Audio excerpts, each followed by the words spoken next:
Assalamualaikum askan bi di leen nuyu Ismaila dellusiwaat fii Campeh Jambarr as usual daily dose waxtaan boo xam ne dañ ko dee bugg a yaatal just ñun nekkut ñu ni neen rek waaye askan bi yëpp te saa yu nekk suñu waxee askan bi ñun askan bi dafa yaatu nekkut ñu dëkk Gambia rek àdduna si yëpp ku nekk am na mooy seetaanee Campeh Jambarr te something interesting ñu déggoon suñu last episode bi ñu ngi doon nit yaa ngi doon wax ne ñun leen daf dee tax suñ namee Gambie ñu mun a seetaan loo xam ne daf dee mel ni ñu ngi nekk si campé bi so di delloo njukkal ñu dee seetaan ñu dee sponsor ñoo xam ne ngi agsi si 1 year depuis buñ dooree journée bi waaye tamit di jaajëfal booy yoo xam ne ñu ngi fi leen nuyu askan bi tamit parce que loo gis loo xam ne nit yi kontaan neen si rek am nañu si nekk di liggéey te nekkul liggéey bu yomba parce que ku nekk am nga liggéey am nga njaboot so di wax jërëjëf tamit suñ partner si Daily Dose suñ CEO bi Tima léegi moom Campeh bi xam nañ kan mooy Tima celebrate woon nañ birthday am bi fii moom mooy suñ CEO waaye Mohamed Gando Bah tamit and the entire Daily Dose team di leen wax jërëjëf tey nag programme bi is a special programme te ku ma xam rek di nga xam lu tax suñ dooree di xuus si biir waaye tamit di nga gis ne tey tamit dafa mel ni dañ sanse a different way tey suñ bos lañ sor waaye du ma ko yaaxal askan bi léegi naa suma gannaaw booy mbiri love lañ doon waxtaan nag ne na love is real wala is not real man boobu duma si saani kaadu de wante lu may wax mooy xam naa ne love buñ am diggante yàlla ak doomi aadama it stood the test of time as well ba pare mbugeel boo xam ne ñoo xam ne tamit suñ yonente bi sallallahu alayhi wa sallam so love does exist doomi aadama nag mooy noonu parce que lu ma dee wax niti mooy they have no amuñ confirmation ne Adam and Eve jëkkër ak jabaram lañ moom te amuñ confirmation ne dañ nobante woon waaye xam ne yàlla dafa jagar Awa for a reason pour Adama so ñu bàyyi ko noonu yéen loo leen answer love is real yeah of course it's real waaye Omar àndu toon si baakee moo fan la féetoo man moo féetoo ma fenn xam nga ñu ne mag dafa baax si kër mag baax na si kër waaye dama baax si ma oncle mu dina nuyu waaye dama bëgg ngeen nuyu wante rek askan bi geneen den ñu jox suñu oncle bu baax bi opportunity pour askan bi gën koo xam as well too so ñu dooree boor bi dañ ñëwee boor bi baakee moo aketa ñaari alhamdulillah dok barka baake ni keda kontaan kuuti kamuron nan jankote ke comme ya fa ñamen doro fa nga kontaan baake ni mo lena kana kacala mba fa la mo la ni jibe la ya barka baake ila encouragement no ani da ku kendo aka futa ma baake bidung na oncle mba fa welcome to be kuma ba bi jang la barka baake man like baake mo dama na baake mo yala ye ñinen ka wala ko ni en ko mandi wala nga kontaan ko nake balo dinne man like baake mo like back him. Yeah. Musa. Yes, Doc. Ngane love is real. Yeah, it's real. Anyway, maa ngi nuyu ñu seetaan yëpp di leen wax asalaamaaleykum di leen nuyu seen tur ak seen santa di dalal oncle Saul suñu oncle bu baax bi di ko wax welcome to the Campeh Jambarr tey nag fas yéene waxtaan ak yéen rek si ay topic yu am solo waaye benn see xuus rek ma bàyyi suma gars yi nuyoo incha allah nañ si dem. te Ibrahima Fizio tamit tey moom épisode bi bosam moom moo ko waroon a host sax man dama waroon a nekk ak gan sax bàyyi Ibrahima mu host ko parce que lu ñooy duga si dafa mel ni maa ngi am experts on both ends both the younger generation and the older generation ñoo xam ne ñoo ñu inspire waaye ma bàyyi Ibrahima mu nuyu askan bi rek ba pare lay foundation bi a little bit as well te nuyu neen la asalaamaaleykum maa ngi nuyu askan bi di leen jaajëfal si toppa bo la ñu dee toppa di wax ne gis neen support bi gis neen toppa bi nga ñu dee toppa ñu ko appreciate bu baax di nuyu waa Campeh bi rek di wax Uncle Saul welcome to the Campeh fii is a family te xamal ne fii as from today sa kër la mun ngaa ñëw anytime and di wax ne ñi nga am waxtaan bu solo bi nga xam bu am solo boo xam ne dina benefit elder generation bi ak younger generation bi yëpp te feel naa ne everyone dina learn from it yeah non dëgg la man lu ma dee wax bala ma bàyyi suma oncle mu nuyoo sax ne mooy man I consider suma generation as we're the sandwich generation te waxtaanoon naa ko the last time because the young Gambian koo xam ne he's 20 or even 18 they have a different perspective on Gambia te duñ mun a xam maasi Uncle Saul suma generation nag ñii ay suma papa lañ right te xam naa fuñ jaar dafa mel ni waaye léegi we have a gap because then they want a young Gambians yi then it's difficult pour gars yi am inspiration because xamuñ nit yoo xam ne des giants ak liggéey buñ def Gambie fii si àdduna bi yëpp so man lu ma dee kontaan mooy Campeh bi saa yu ñu amee opportunity pour xëcca ndaw yi wax leen ne kaa leen toog yéen da ngeen foog ne ñun ñoo aaga ñun si ñeena lañ toppa as well too because of their baax te Uncle Saul moom Fitness Gambia mënuloo ko anybody ko gym fitness health wellness not only Gambia but all over the world so mun naa nekk fii di laaxu waaye maasamis moo ko gisee dama dee bañ mu laaxu because lu mu def ñëpp dañ ko war a xam as well waaye ñu ne nit ki yow rek yaa dee gën a mën a introduce sa boppa xam ngeen ne man bala ma dee dem dama dee bugg a dem online pour find out te dama dem benn website ma type Saul Sowe and then you've realized experience and be as well too and this is just a small snippet of Uncle Saul lan la def si àdduna bi as well too but I saw a younger picture he's still young ku ko gis nii right so Uncle Saul di la dalal jërëjëf waaye bala ñoo dugga sa di la wax ne tamit jërëjëf in a different way because saa yu nekka Uncle Saul even bala ma doon tooga moom online bokk na si ñoo xam ne saa yu nekka mu maa wax ne continuer looy def gis nañ ko continuer bul discourage Gambie bi mun naa metti so bëggoon laa wax rek ne jërëjëf because yow da ñu yaagaa yëg te sa maas yi mënoon ngaa ñoo yaagaa yëg waaye di la dalal si Campeh bi tey dañ am suñ koto si biir Campeh bi ñu baala nga nuyu askan bi waaye dañ dee bugga tamit nit yi mën a xam yow yaay kan sa jaar waa Banjul just jox ñu a little briefing daal bismillah asalaamaaleykum wa rahmatullahi taala wa barakaatu waaleykum salaam maa ngi leen a nuyu yéen ñëpp si seen tur ak seen santa di nuyu askan bi di nuyu yéen ñi ma fi toogal yëpp kontaan naa trop docteur ok wax nga dëgga waaye tamit man jaami yàlla laa rek ku ndaw laa duma dara you know so ma njëkk a wax rek ne kontaan naa pour ngeen invite ma yàgg naa di follow sa programme si te gis naa ne am na ci yenn yu ma jaar nga jaar ci tànka yooyu so gisee always maa la de contact di la encourage because am na yu ma dal te dal na la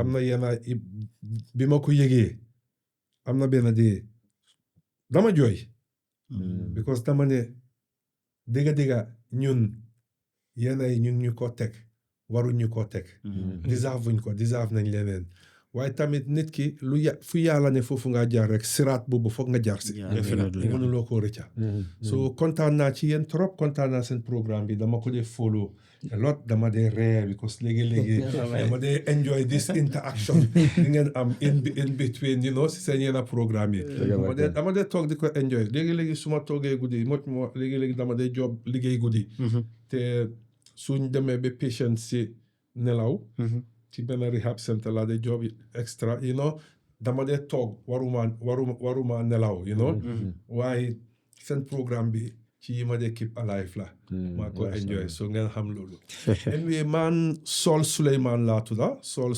Sowe doomi Banjul la waa Banjul la teel naa génn Banjul la bi ma am 10 years laa njëkk a génna dem Freetown fa laa demee school ma dellu si waat ma génna like bi ma dellu si waatee 3 years laa fi def ma génna fi mu nekk nii 44 almost 45 years maa ngi si biti waaw Norway laa nekka fa laa base I work as both a personal trainer fitness instructor lifestyle coach acupuncturist reflexologist, muscle and joint therapist. I have basic medical background because soy def yena fajje in Europe danga need the basic minimum diploma to bachelor in Western medicine which I did pour muna practice in Norway.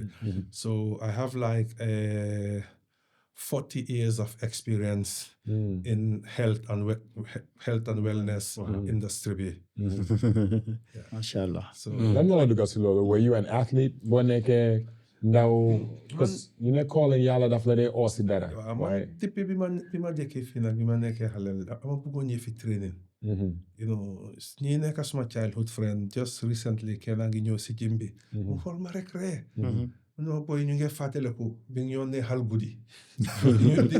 di ñu bribe pour ñu war a eewu suba dem dawi beach.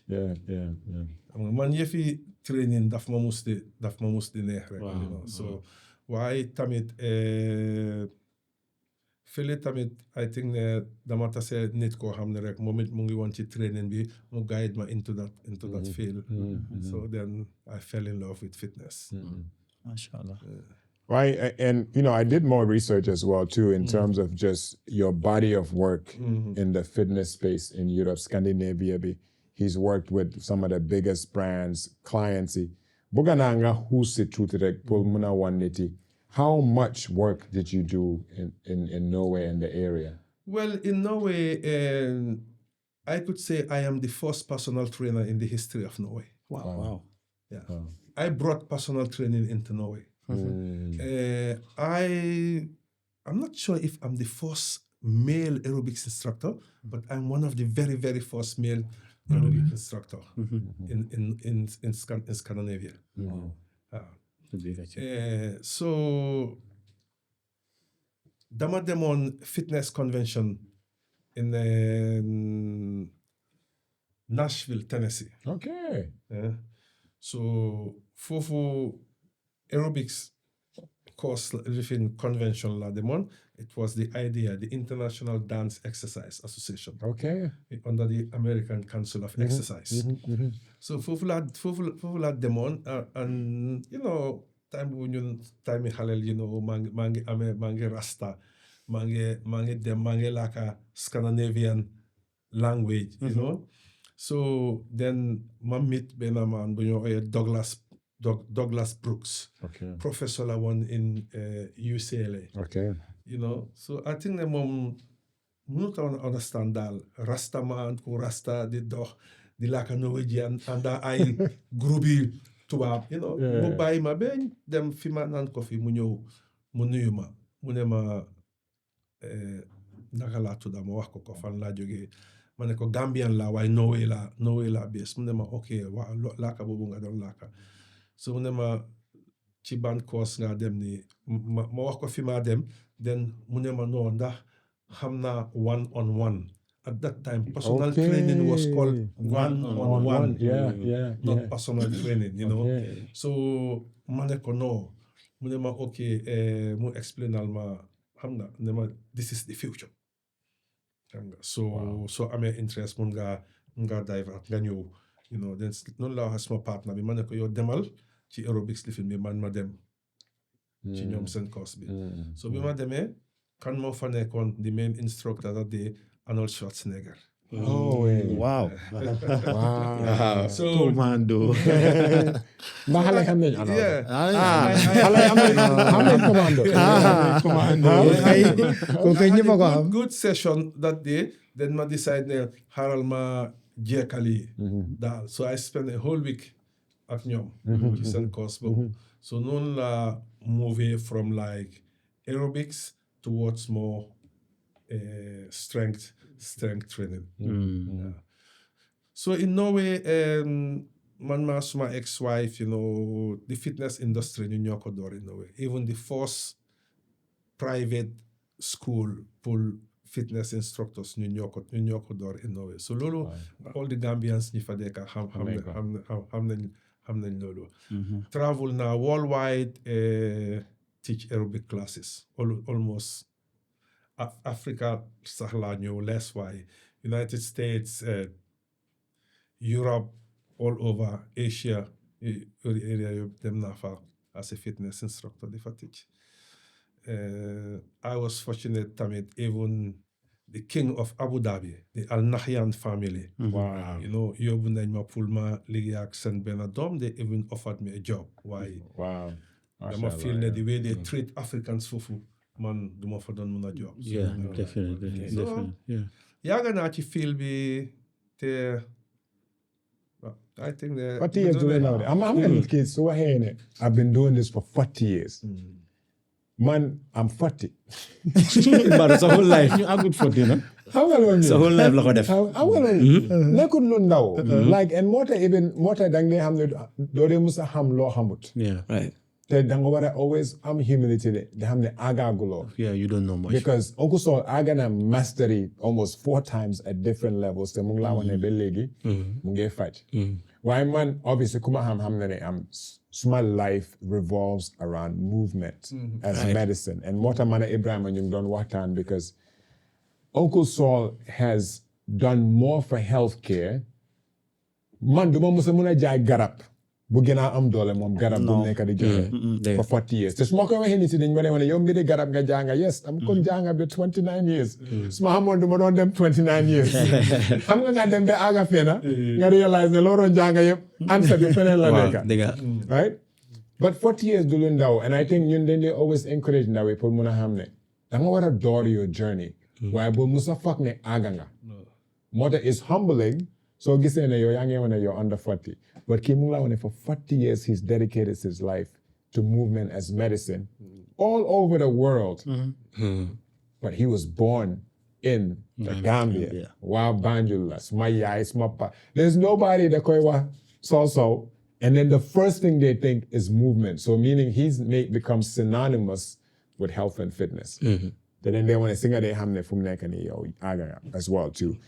But we know from a healthcare perspective because Ibrahim is here as a physiotherapist. Mandamane one day when I was my first in Innovarex. Hamonane Innovarex will never be complete if I just focus on clinical and medication therapy management. And I think these people were there in the beginning. Masi came away from the beginning as well too. The first thing we invested in was nutrition. And then they saw it. And we saw that there was a shift because Swing Model B was kuneka nga hejal expertise. Dr. B Munganeka, the best doctor in the world. Right? Do musaham birigarap. More than a doctor of pharmacy. Because you know lenjanga. Doctor, pharmacist num bah. Do musaham nakala de leka affecte yaraminit than a nutritionist. Right? And then the missing link was physiotherapy. So that was the selfish thing. I'm going to do a company because of me. Because my whole life, I've never lacked a movement plan as medicine. Because I'm when I was at the peak of my athletic career when I was 28. So I do a doctor's office, I'm hypertension. I'm on a dumiri lifestyle, but it was genetic. Damawa alhamdulillah in that day because I'm on all of Nyin 5 la, suma magi. I'm on statistically, because suma yaay family have diabetes, hypertension la. Kena sunyun daf koron am. Right? I was the best equipped to siblings for donor hypertension because I knew the playbook. Got up, nutrition, continuous clinical care, and movement. And we talk about movement as a medicine. Those are the 4 pillars of living a long life. You bari mun nañu la ki duñ mësa soxla garab. Why garab, even the healthiest person at some point, dinga feebar dinga soxla garab. So doomi aadama the moment nga juddu, ñu ngi la jox garab. Because vaccine garab la.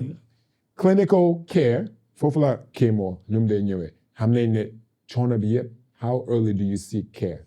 Clinical care.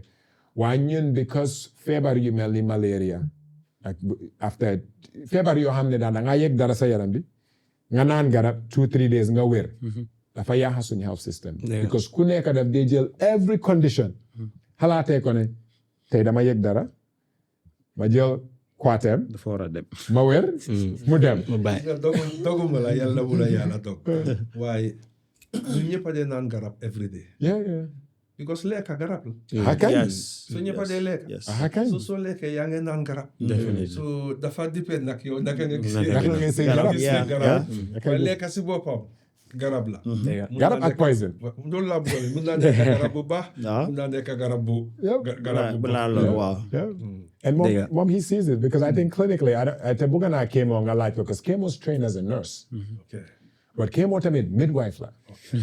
So it'll be interesting to see na nyunyi de janga lesa. Luta movement is the one aspect of healthcare. Bo hamne den ko de buy as a hobby. I'm going to mean as in that they train and to. Not clinically, anybody who's becoming a medical professional, you put movement at the cornerstone of what makes us live longer. Yeah. So Kemo, bukan ngalasi a little bit. Yeah, Dr. Barka Bake. I think I'm gonna go with Wolof. Come the moment nga wax loolu rek ma xel dafa dem clinical to feel what happened. Daf dee challenging pour jigéen boo xamante ne mu ngi in labor pour nga wax ko ne mu def movement. te xam nañ ne theoretically the moment mu ngi move the moment xale bi dafa wàcca the moment labor bi dafa progress. So it becomes difficult for you. Repeat loolu xam nga yéen suñ ko waxee waruñ di bàyyi mu rëcca. So boo leen waxee ne ok move about loolu dafa laa jàppale xale bi wàcca because the moment yaa ngi move xale bi dafa wàcca gravity. non pelvic gaz bi dafa ubbi because jigéen ñi loolu lañ am da ngaa gis na xale bi tamit dafa am yoon pour romb waaye because of the pain and because ni ñu bëri fii dañ dee gis na loolu it's not important ñoom seen time bu jox dañoo am doom dañoo dem toog wala ñu dem ñu tëdda so the moment nga commencé di tëdda the less activity then muscle bi tamit du dee contraction daf dee minimize trop I can remember ba léegi sax tubaab bi dañ dee andi balloons those big balloons foo xamante ne jigéen ñi ñu xamante ne yooyu léegi da nga fa war a toog pour that movement but it becomes funny ñun suñ boppa you feel that kind of ordinary ok kii bu ma ko waxee mu def lii du ko def mais du fa gis njëriñ but it's very important because dafa nekk loo xamante ne jàng nañ ko the moment yaa ngi move the moment daf laa gën a jàppale but comme noo ko waxee rek from the beginning I think yàlla def na ne innovate from the beginning I was there dañ am loo xamante ne kenn amul ko in Gambia te man I always tell people that I'm lucky and I think I'm different in the sense that lu bëri laa gis right ok jàngal nañ ok I have been to rural Gambia to urban Gambia almost every facility in Gambia waaye we don't have opportunity pour capane ok dangaa liggéey ak nutritionniste koo xamante ne daf laa wax ne ok lii ngay lekka ok dangaa am koo xamante ne ok sa patient bi complain na lii mooy métti nga rifaa ko to that individual kooku tamit def liggéeyam and then additionally dangaa am pharmacist koo xamante ne ok daf laa wax ne ok de ñu jox ko garab bi de buñ ko jox garab bi léegi we looked at that component right so dafa gën a yombal man suma liggéey patient bi boo complain ok dinaa wax ak Ibrahima dina ñëw mu check la mu def liggéeyam then docteur bi gis la ku la war a jox lekka bi mu advice la so liggéey bi it's like dafa over yomba I don't know how much Gambians are seeing it waaye comme dañ dee bëgg a wax ne ok dañ bëgg a mel ni comme America wala Europe waaye we don't want to do what is already available what it takes to do that so da ngaa gis ne ok léegi healthcare bi like I can say it again bu nekkoon ne ok we have all these components in Gambia people are ni ñu ngi koo jànga fii nii like what do you think will happen nekkul everybody will be a nurse wala ku nekk dafa nekk a doctor kon da ngaa gis ne ok all these fields will be available ok timing bi boo xamante ne yow war ngaa jël painkiller every time yaa ngi jël painkiller Ibrahima could have helped to resolve that problem so léegi yaa ngi jël painkiller for that long léegi what will happen da nga am liver problem kidney problem so léegi nii ñu ngi help Ibrahima liggéeyam wala Ibrahima sax bu bëggee def façon liggéey bi ñu ne ko déedéet dama nga nekk ay docteur wala dama nekk ay nurse so I think conversations like lu ñu nekk di def nii they are very very very important and we have a shortage because this is realizing that we have a shortage of physiotherapists in this country this is the okay doctors say we don't have enough physicians the more specialties you go to we have less Gambia has I at least I'm in over 300 medical doctors for sure. The nurses are the largest community. Health system. The nurses are the backbone of the health system. There's a shortage of physiotherapists. I don't think there's maybe 25 Gambian physiotherapists in the country. No. Right? And we have a lot of fitness trainers, but certified fitness trainers. The uncle saw lolo fagna wasi. The personal training. It's a professional specialty. How nga feeling the all your personal trainer? You also have apps. Jimbe punkar rek wow. Like personal training. Man li ma gis fii. If you live in a glass house, you don't throw stone. Definitely. Yow seen koto nga. Man seen koto la ñu bari jaar nañ xam nga. Waaye gis nga personal trainer bi. You should know your anatomy. Yeah, physiology, exactly. Physiology, yeah. You know, you should have a little bit experience on nutrition. You know, even you should have a little bit medical background. Yes, you should be able to. Anything can happen at the gym. Because lu nekk mun na xew ci gym bi. Yeah. ba pare sax nit ki sax mu ngay ñëw ak ay conditions yoo xam ne ñoo pour li train yow da xamuloo ban façon ni training la war a am lan la war a def like ñu ngi discuss ci yoon bi man maa docteur bi ñoo ñëw I'll take an example su ma nekkee ci stadium bi gis gars yi ñu ngi wër stadium bi I try to talk to them waaye ñeneen xëy na dañoo foog ne you know maa ngi ut members but I try to tell them that most of those people, they are wasting their time. Yeah. They could spend 3 hours there going around every day. They will never lose weight. Yeah. You know, they will never achieve anything than just going. Yeah, because ñu bari ci ñoom amuñ muscles. The muscles, man, I call it the V's in the car. You know, you have like a V4, V6, V8, V10, V12. You know, the higher you go, the more energy you use. You know, tey soo ma ëppee muscle soo jëlee lii nga use 5 calories pour ekkati ko man su ma ko waree ekkati xëy na 2 calories la use. But yow because of some muscle si nga am muscle si nga use pour ekkati ko for the first thing it will be easier for you. Yeah. It's going to be lighter for you because you're physically fit and strong. Why energy wise you're spending more energy to lift it up. To lift it up. Definitely. You know, you're spending more energy to lift your hands up. So which means you're using more calories, you will burn more fat. Uncle jërëjëf dama ko dee wax kii nii dama ko dee wax foofu dama ko mën a ko ma dee jaay doole pour bu ñu yàggee boo maa dóor ma dee de waaye bu ñu yàggee rek ma póotu la. You understand? So gars yi loolu lañ dee feel pour understand. Muscle bi dafa important. te lan mooy xew as we age. Nature is killing our muscle cells. Yeah. xam nga li ma la because nature mu ngi ñoo eliminate mu ngi try pour create space for the next generation coming. waaye yàlla ak loolu yëpp mu ngi ñu may xam-xam bi ne you know we can build more muscle cells by impact heavy li ñoo trade. So then pour ñu mun a go longer pour ñu mun a delay aging process bi dañ am pour def strength exercise. But that doesn't mean that we have to be bodybuilders. Because fii dañ foog ne rek ku dem ci gym bi di exercise rek bodybuilding ngaa def. wara soo waxee ñu ne jigéen waruta am muscles pour xam nga li ma la fekka du loolu xam nga. So the same thing mistakes la ñoo def tamit man su ma demee ba am tuuti rek suma yaay su génnee sax ma ne ko yaa noppalekul bul def lii. Which is wrong, which I said last time. suy liggéey ci kër gi sax bàyyi leen ko mu liggéey. Because soo seetee tey nga seet the urban area and the rural area jigéen ñi nga seet maire yi foofu ñoo dee gën a dëgër daal suñ maire yi because fii suñ amee tuuti rek da nga am bindaan da nga am nekk doo def nothing doo dem moto moo laa yóbbu foo dem moto moo laa yóbbu ñun biñ nekkee xaleel suma maam su jógaan suñ kër mu dem afdaay seeti xaritam o mbokkam su demee dafa waxtaan ak kooku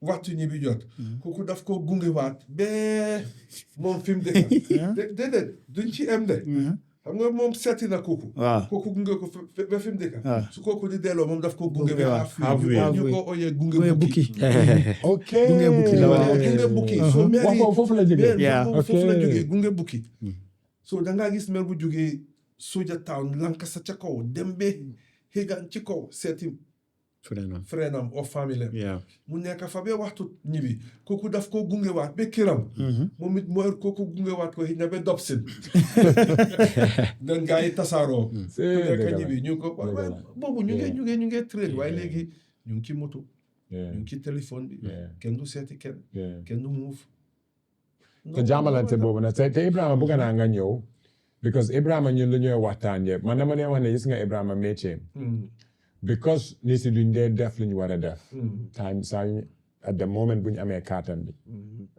moom ñooñu la dee gis ñoo xam ne ida nekkuñ woon di exercise léegi mënatuñ wala yaram bi diis nañ ba nga xam ne fu mu nekk ni doon nañ di sona so bugga naa parce que moom daf dee wéetoo mag yu bari ñoo xam ne ñu ngi gis loneliness amatuñ ku leen seeti parce que ñoom ñi si ëppa yëpp seen morom yu bari gaañu nañ seen jëkkër yi léegi-léegi gaañu nañ parce que dañ dee waxtaan bi di góor yi góor yaa dee gën a njëkk a gaañu waaye Ibrahima yow loo dee gis based on lu Uncle Saul wax bu njëkk bi nu mu daan mel but léegi the state of just movement ak naka nga dee gisee ñoo xam ne maguñ sax waaye mënaluñ seen boppa dara as well. ok man foog naa the last time sax laaloon naa foofu suñ previous topic bi on movement when it comes to the elderly because fii man dama dee always blame ñun doom yi wala ñun sët yi because of tey man suma yaay dañoo waxante dëgg rek suma yaay tey soloon li nga sol nii ak tubéy mu ne dafaa dem si gym bi man maa ko ñu ko waxee yaa bu yow tam toogal doo toog nga téye kurus xam nga understand nga so loolu ñun dundee allow suñ parents yi ñu active te dañ ko romba si kër bi ñu dem train yi bàyyi ko si kër bi ñu ñëwaat fee ko bàyyi ko si kër bi te foog naa wax naa ko last time ne mag yi liggéey ñu def si kër bi ne leen bàyyi loolu mu nekk as form of exercise pour dem ñu dem marché nañ leen bàyyi ñu dem marché su dee dañoo bale état man suma maam ba léegi daf dee bale mbedd bi te loolu exercise la koñ bi cat tu cat daf ko dee bale ba léegi so su nit rombee gis ne mbedd bi bale wuñ ko rek daf dee xam ne suma maam nekkul around wala daf dee ne ba dara jotu ko because xam na ne daf ko dee def all the time so loolu rek exercise la waaye dangaa gis ne léegi kër yi kenn nekkaatu fa ñu bari tukki neen ñeneen yi dañoo xëy dem liggéey xëy na miir bi la ñoo bàyyee ak seen yaay mag bi si kër bi wala ku sëy si kër bi ñoom lu ñoo am pour tekkiyaare mooy xale yi ak yooyu always dañ dee faate mag yi da leen dee isolate te nekkul ne physical part bi rek bi sax waaye psychological part bi as well gars yi duñ dee interact duñ waxtaan xëy na dañoo toog télé rek dañoo seetaan bala ñoo gisaat nit yi ngoon la nit yi suñu wàccee few hours dañoo spend together ñu dem tëddi which is really not good for them and then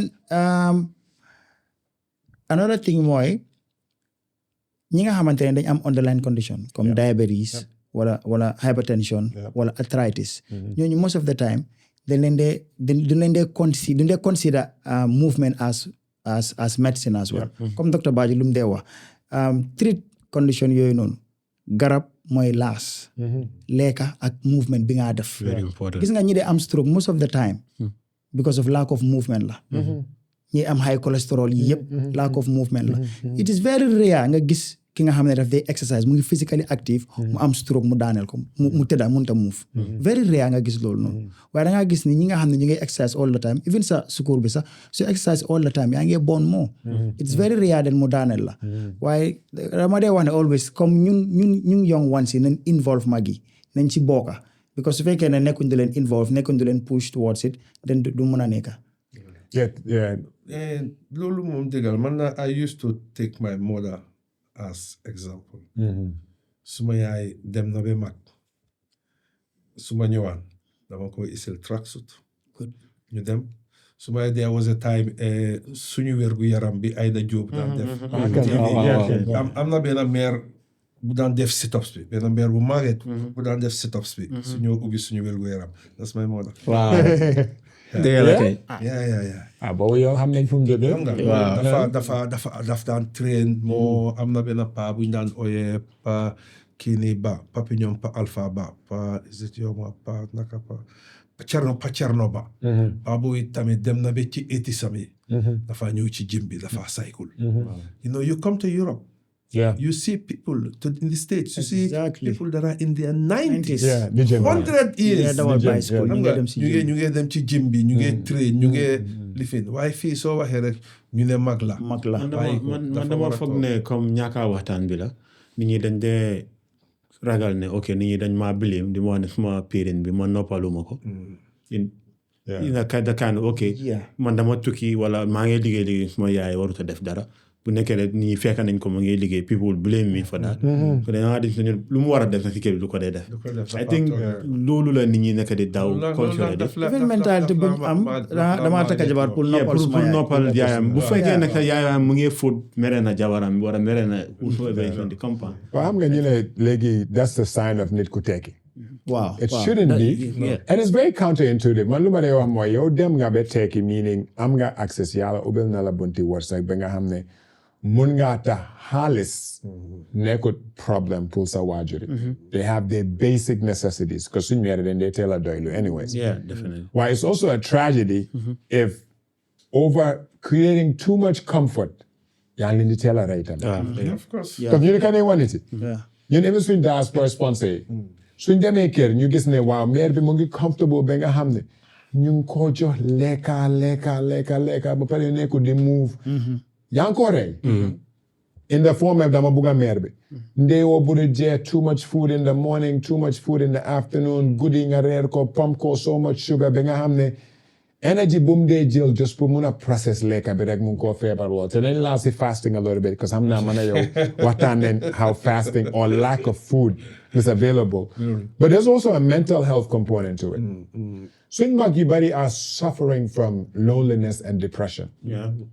gis nga one of the easiest things to inside depression si mag especially even góor yi sa kàttan bi rëcc na la loo mënatuloo ko ba pare amuloo ko mun a wéetoo wax ko ne munatuma parce que xam nga ni psychology góor te yow xam nga si dara our entire ego suñ ecosystem yëpp revolves around our vitality kàttan te góor bu nekk xam na kàttan bi suy rëcca te su demee ba nga xam ne rëcca na la it is harder pour rite ko dan nga téye ko dama lay wax ni si ne it is harder to lose weight than it is to stay in shape because am na ñoo xam ne yow xëy na kenn musul laa xamee ñaaka nekk in shape man dama lay wax ni ci amul kenn ku ma mun a wax anything in 40 years ne xamee nga ma nekkuma in shape it's impossible but I know how difficult it is te psychologically even man lu ma munoon at 24 munatuma ko at 40 te ñu ko doon wax bés boobu sitting bi man lu ma daan anyway there's no reason lu tax ma war a anyway noonu but our older parents and generations are getting lonely te yow danga ko dee xam parce que yéen a ngi dee dem seen kër yi musuloo am mag bu yaakamte nga ñibbi No, never. daf ko dee gis Yeah. te su gisutee Ibrahima am na ñoo xam ne balaa kii moo ak Ibrahima di agsi si kër bi ñu ngi call ñu ngi dee foog ne dañ mer because ñu ngi late déedéet ñoom ñu ngi mer because wéetaay bi dañ dee eewu fajar di wax ne tey am na gan yuy ñëw man rek la soo bëgga naa ngeen laa si loolu Yeah, definitely. Doctor Kumara Bake, coming for it. What do honey Lufthansa to near time with the okay, Nenta Ninja 30 minutes. Nita the fair Maria Dorum. Ninkacha, I Maria Kacha that it. If you catch you continue. For fair Maria Lamon. And no coming from more carrying a friend. Okay, Neo more GV, a monkey, Kudoman kill a problem mode. The BJ became in a pump not normal Julie came in Walla. Domoro ni found baby. But near you coming can you be for them. It revolves around that.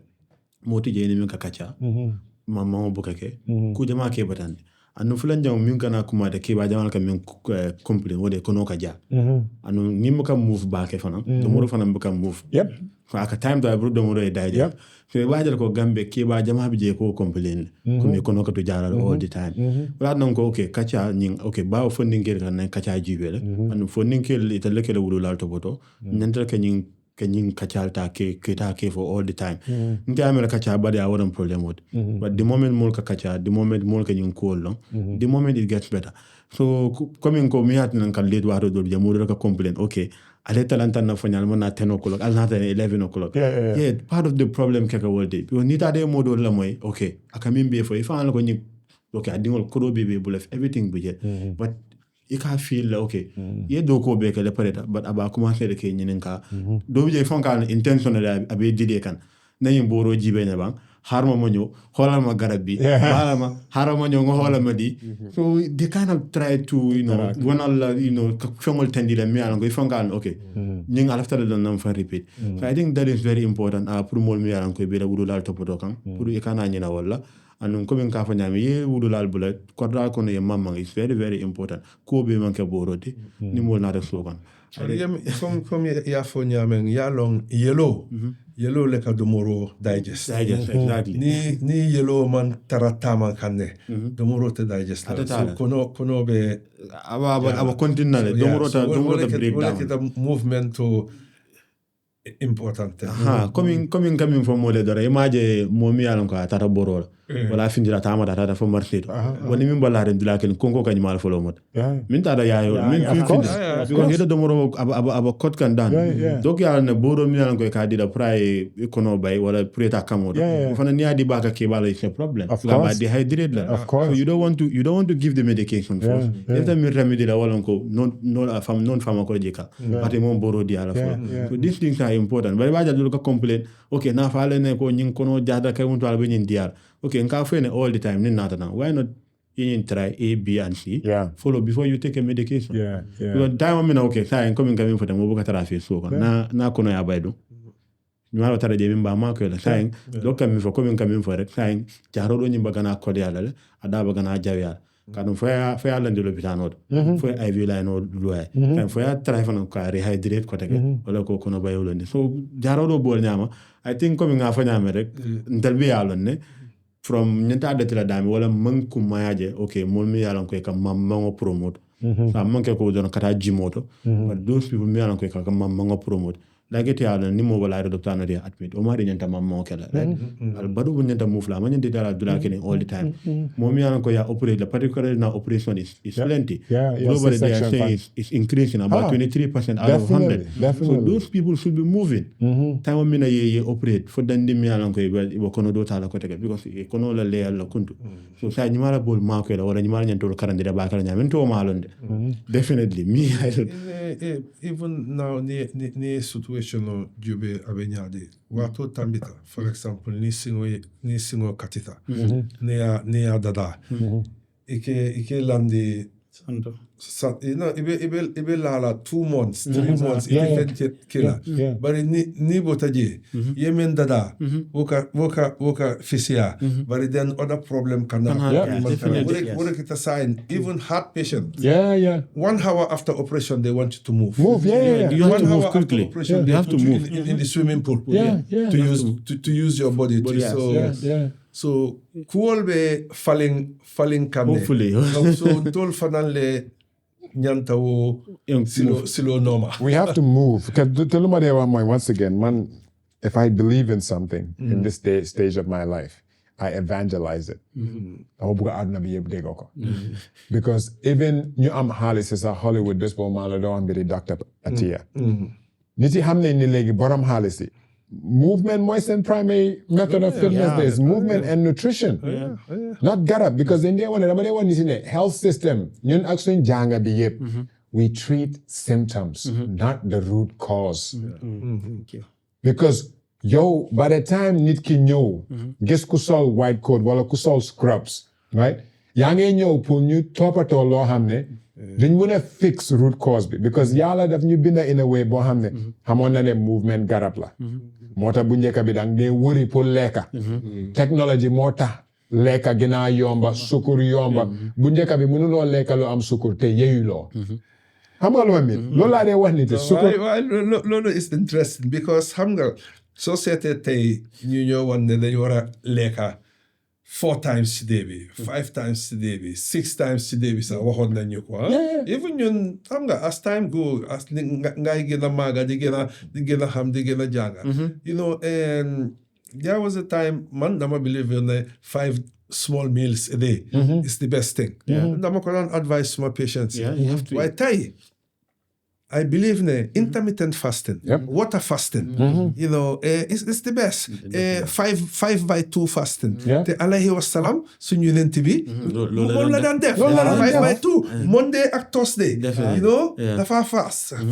Te gis nga again dinañ ñëwaat ci loolu xëy na because ñun loolu moo ñu lifin waaye da ngaa gis ne ñan ñooñu nax bañ gëm ne dañ war a lekka 5 times a day mooy ñi nga xam ne ñoom ñooy def business yi lekka soo gisee ba pare ñoom dañoo dem ci university yi ñu fay professors pour ñu def research study ñu génnee study boobu seetal every study bu la wax ne la 5 daily meal nga war a lekka seetal study boobu ñan ñoo ko sponsor fond xam nga li ma la foofu ñu bari duñ dee def loolu soo demee nga seet ñan ñoo fond li fi yooyu di nga gis ne food industry bi xam ngeen breakfast of champions fan la jógee as breakfast is the most important meal of the day. Yeah. Xam nga ñu bari dañ ko gom. Xam nga ñu create market. Yeah, Monday wote no mën a liggéey. Xam ngeen ne loolu marketing campaign la pour cereal companies. never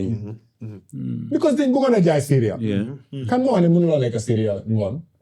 You can eat it anytime. Mën nga koo reere mën nga koo añee. Why man dama de argue last time yi dama doon wax nit mu ne ma say breakfast is the most important meal. Ma ne ko yeah. Ma ne ko man not right. I live with one, sometimes 2 meals a day. Yeah. Or I live with 1 meal a day. Sometimes I go 3 days without food. I only drink Just water. Same here. And I do 7 days.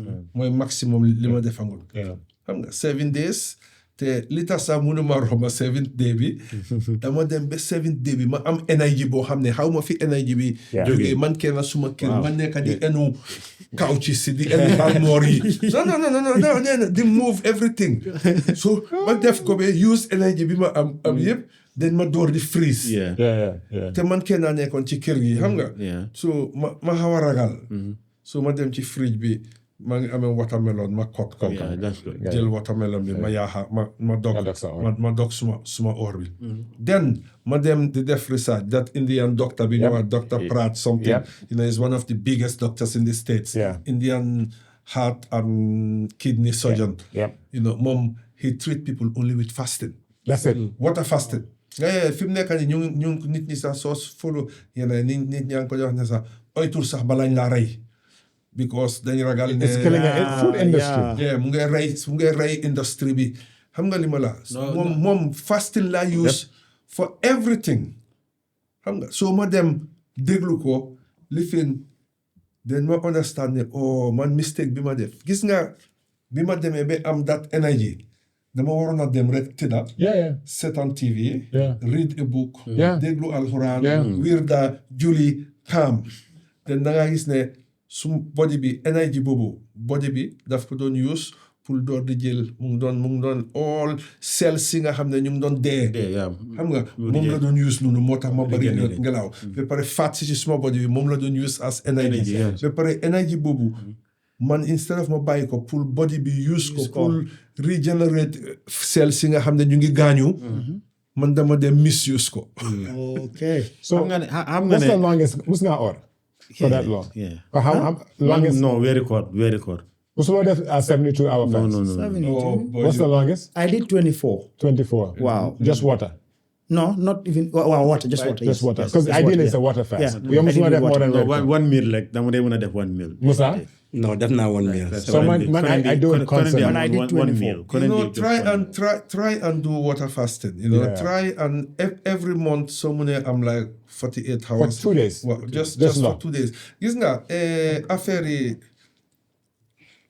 ci starting bi la dee métti rek waaye we come to a stage boo xam ne we go on autophagy you know the body bi fu moo transformé nga xam ne xam nga first day bi body bi mu ngi use the rest of the food Yes. ci suñ biir first hours si so then it's okay then soo rombee 24 tembo body 18 to 24 hours xam nga body bi mu ngi try pour transform mu ngi bugga lu moo lekka amut lu moo lekka dafa try pour break down sa muscle si as energy gis nga foofu nag the autonomic nerve system bi foofu la dee ñëw jox ko yónni ko message ne ko non bàyyil bul daal muscle si dama ko soxla xam nga li ma la waaw then you go in autophagy then du foofu mooy fi body bi demee nga xam ne fat bi graisse bi ci sa yaram bi moom la body bi di use The converts. ak dead cells ci sa yaram bi moom la body bi di use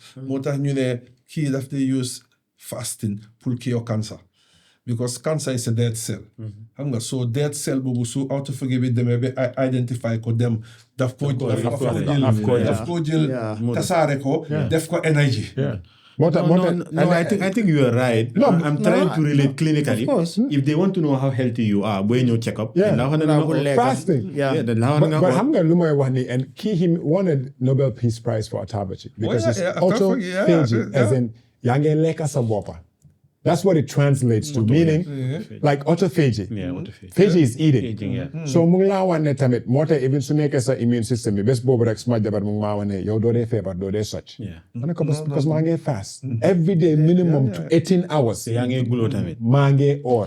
moo tax musu leen a dugg si suma office. fekk ma maa ngi lunch. It's impossible. su ma reeree by 9 o'clock at the latest. dama dee or ba xam ne ndox wala black coffee no cream no sugar. ba léegi 5 p.m. So at the minimum 18 hours, léegi dama dee dem to 20. Te dama dee def 48-hour fast ba pare every single year suma birthday 3 days before dama dee start suma water fast bi. Dama dee or for 36 hours. Where xam ne ndox rek la. Te mu ngi ko wax in the beginning dang dee struggle dëgg la. But part of your struggle is actually your sugar addiction. No, dog iba doon na ongol niya naka ongol. You mean the whole day? Ndox rek ngay naan. Yeah. It's easy. All day, 72 hours. Yes. Kii mën a def na 7 days. Man door naa No, but even more than 24, but I could have go on still. Dañ la advice ngay naan ndox extra. Yes. Danga bul xaar ba mar. No, did not. Yeah. Bul xaar ba I'm mar. doing it. So danga gis ne when you're doing water fasting, at least war nga naan xëy na 10 of this ci day bi. Well, how will happen after 24 hours, even 40, so if 48 hours? Spiritually, you get a sense of clarity, bohamne. Doko de musafate. No. Yeah. And I'm when gis nga yala daf ñu design in a way bohamne. Domi ada bondo musa yap yala. Fasting was so important that God daf ñu forcer nelaw ba nga xam ne soo bëggee lekka sax mënuloo lekka. Because yaram bi rek si like mun a jagar boppam. So mu ngi laa woon ne lii is important ba pare weeri koor diine bi ñoo xam ne ba léegi sax nelaw bi duy doy. Religious practice at least 30 days in the year yàlla mu ngi laa forcer intermittent fasting. Second and 5-2 yonente bi. The secret is there. I'm telling you this not for your business be from a pharmaceutical perspective. Because we are called Xam naa gaa dañoo wax ne ñun moom xanaa nekkuñ di déggee ci lopitaan. No, but Waaye ñun duñ dee faj. dëgg bi la ñun niñ dee fajee. Is it the right way pour faj? No, band-aid la. Bandaas la. Xam nga soo ko waxee tamit ñenn ñi dinañ la Definitely. Loolu moo tax maa yow loolu. No, waaye man dama feel ne ñun it's our duty pour wax lu am. pour wax lu am ba pare pour guide nit ñi ci lan mooy dëgg bi. Xam nga so because like li moo fasted major religions yëpp fast nañ. Yeah. You know, major religions yëpp fast nañ. You know, soo demee even ci Asian religions yi sax nga xam ne we don't call them ahlul kitab. They are not people of the book. But they fast. Yeah, they fast. Demal ci monks yi seen temple si seen lifin those people they fast. Multiple days. Yeah. Xam nga waaye soo leen seetee duñ ba pare dafa am leena lu nekk ci fasting soo dee def water fasting for days. Dafa mel ni da nga dugg xalwa. Yes, it's a spiritual experience. No, I'm not joking. Yeah. No, dëgg la. No. Yeah. Gis nga soo bàyyiwut sa xel sooy water fast for days soo tëddee guddi you know sooy tu di nga ragal because li nga gis yëpp si sa géntay sooy tu da nga eewu gis ko nii waaw It's spiritual cleansing. Mooy su ma la waxee loolu rek. xalwa bu garaaw la xam nga li ma la because yow at that moment yaa ngi set boo xam ne dara dugut sa yaram ba pare soo nekkee nit ko xam ne sax da nga ko boole ak julli man suma famille yëpp they know that a part of Ramadan every year I do 40 days of fasting boo xam ne du ma lekka yàppa du ma lekka jën du ma lekka it's not water fasting waaye I go 100% vegetarian ba pare dama ko boole dama fajar ba timis ma dog su ma dogee salad or vegetable soup yooyu rek laay lekka I do that for 40 days every year man ñi ma xam bu baax yëpp xam nañ ne I do that te yooyu but also bëgg naa ñu laal ndax water fasting bi ndax ku nekk moo ko war a mun a def So, how much just my opinion, then my legal opinion also. Everything in moderation, including moderation itself. the foundational principle of Balangadef anything is you need to know what your baseline level of health is. Yeah, The same way where kor mu nge ñew suma yena auntie suma neka yena uncle warulena or you are not fit to fast. Exactly. Fit to fast amna. Te man ñu dee ñëw sa ñu ma dee wax mbiri intermittent fasting du ma dee toog rek wax la 18 hours. Fal 12. 12 is so easy. Meaning 7 o'clock si ngoon ba 7 si suba. I'm got 12 hours. I'm got 12 hours. Wala the easiest thing to do soxlu loo deewoo. Añal ba suur nga reer bu ndaw. There's simple ways of just hacking yourself. Because soo ko xalaatee noonu méttiwul de. No. Nga ewu suba rek naan coffee daf dee tëj sa biir bi. Yeah. su nekkee mun nga koo antal te amuloo any gastritis tamit. right because léegi-léegi coffee irritant la. right nga ne ndeewoo du ma ndeewoo. soo demee nga toog ba añ ba suur. noo xiif. lekka dafa am fu mu leen am. doo mun a lekkaat. right so if you're in a calorie deficit especially suma sister si because saa yi nekk ñeen message ma online slim tea bi supplement bi Ozempic bi just fast. Nit yaa ngi spend $1,000 a month. Fast and do strength exercise. Strength exercise. Build muscles. ñaata jigéen ñoo de build muscle. Yeah, wow. See you. Build build muscle. build muscles and use your muscles to lose fat, you know. Yes. That's the fastest way to lose fat. waaye loolu misconception bi fan la jógee ba nga xam ne suñ waaye si again yaa nga gis ne am na loo fi wax dog ba nga ne breakfast. Breakfast. What is breakfast? break your fast. Break your fast. So even guy yu ñu wax sax ne breakfast, you know, da nga war a breakfast. Okay, kan moo ma wax kan moo mun a point ne suma breakfast is 7 a.m., 8 a.m., 9 a.m. My breakfast could be 2 8 p.m. p.m. No, 8 p.m. No, even mooy dëgg. My breakfast could be 8 p.m. Ndogu breakfast la di. Ndogu la. moom mooy dëgg. Even in Mandinka ñu ne greet your mouth. That's so. Exactly. Nuyul sa gémmiñ. Nuyul sa gémmiñ. So kan man loolu laa de suñu ne no da nga war a lekk breakfast ma ne leen yes. Yeah. I eat breakfast, but Every when day. do I eat my breakfast? Yeah. You eat yours at 8 a.m. I eat mine at 8 p.m. What's the difference? Time. I agree. Xam nga uncle, ni ni ke ba mi bi ka ñu ko I'm trying to connect the kawol ni Mandinka kawol ni. Comme ida soma. Yeah, that's samo, yeah. Kontong, ikono kontong. Yeah. So doesn't mean you have to eat full. No, So these things are there, but xam naa ni the way people take it. ñun loolu mooy suñ problème fii because ñun yenn problems yu bari ñu am mooy dañ dee fail to understand yenn yi ba dañ dee roy daxa Yeah, hakañ. dañoo copycat ba raw Yeah. waaye am na yenn yoo xam ne it's not necessary pour ne danga ko war a def o yenn yoo xam ne waruloo koo def nañ ci exemple weeri koor bi am na ñoo xam ne dañoo ne dañ or waaye li ñoo lekk ci weeri koor bi moo ëpp li ñu lekk Very cool. yeah so te jamono ñoom yonent bi alayhi wa salaam suñu oraan ba dog léegi tàndarma ak meew waaw loolu rek lañ dogee waaye ñun Fufu. di nga dóor mburu akara Banjul waa Banjul di nga dóor mburu akara nga dóor ruy maalo bi ñëw 1 hour later. so 1 hour later no nga dem naafila ñëw nga dóor maalo den guddi nga dóor sa salade ak sauce yàppa so ko ne afford ba pare nga xida. xam nga ba pare nga xida yow loolu yëpp ba pare diggante bi nga naan wonjo. waaw naan bu nga def 6 kudu sukur.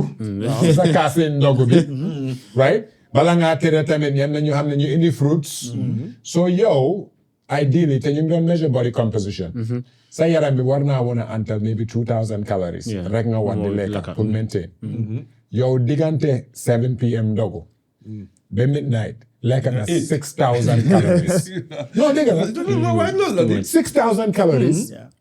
so meaning yow loo waroon a lekk ñetti bés. lekk nga ko si benn bés. nga def ko for 30 days. te fekk yow yaa ngi am diabetes. xam nga weeri koor yi dañ dee coow pour nga bañ a xiif during the day. But why amuñ ne waaye loolu xam nga lu ñu xamut. Am na yenn lekka yi soo ko lekkee nga oor ci nga di gën a sona daan soo ko lekkee xam nga soo lekkee lu ndaw nga oor man de su ma demee like weeri koor comme ma lekka lu bari non ma lekka lu bari su ma ooree ci laa dee gën a yëg suma oor dañ dee sona waaye su ma lekkut dara nii ma oor daf dee mel ni ooruma because already am nga sa body bi ñëw na foo xam ne sa système bi mu ngi dox mu ngi oyof yaa ngi lifin waaye yaa ngi laal lu interesting lu ma bëggoon tamit ñu laal ci kaw like mbirum lekka mbirum vegetable naka fruits ayoyo because fii dama gis ne lii man ko first time ma gis ko mooy one time ma dem benn acupuncture course in Chinese medicine in China. You know, ma gis na ñoom balaa ñoo lekka ci lañ dee lekka seen fruits. Yes, I've seen that. So am na fu ma demoon fii toog ak suma yenn friends ñu lekka ba pare ñu isi booli fruits ma ne leen suur non. Ma ne leen non suuru ma de. waaye man soo ma invité soo ma jox lekka bu diis jëkka maa jox fruits. waaw ma lekka fruits bi ba pare soog a lekka lu diis li. because xam nga soo lekkee lu diis ba pare dañ nga dóor sa booli fufu sa booli maalo ba pare nga ñëw dóor fruits yi su demee bugg a wàcca léeg-léeg mu ngi ko block du wàcca you know fruit bi su buggee wàcca mënut a wàcca gas bi lu xew dafa éeg because mu ngi ut yoon pour génn xam nga because bële mu ngi tëj sa bawel si ba pare bële ngi ñëw mu ngi bugg a romba mënut a romba moom amut time so yaa ngi gis ne soo njëkkee balaa ngaa lekka man li ma dee def man dama loof papakayo so balaa ma dóor suma slice papakayo something ba pare ma lekka lan mooy happen soo lekkee bële papakayo bi dafa ubbi sa bawel si bële su ñëwee du taxaw dafa romba so pour ñi nga wax ne mag yi nga xam ne ñu ngi sofa constipation ak façon yooyu ak indigestion that's something we can advise them te Japanese yi sax xam nga they have this saying called hare hachibu mooy eat till you're 80% full. And you stop eating. Ba pare Chinese culture da nga xam ne tamit ñoom suñ la saaf si lekka. Warm water lañ la jox. They drink a glass of water first that's ndox bu seedut. For also once again elasticity. Bawal si ubbi. Ba pare ñoom culturally Japanese, they have the largest population of people that live above 80. No, it's 100. It's part of their culture. There's a town that, for more open in 100 years. Yeah.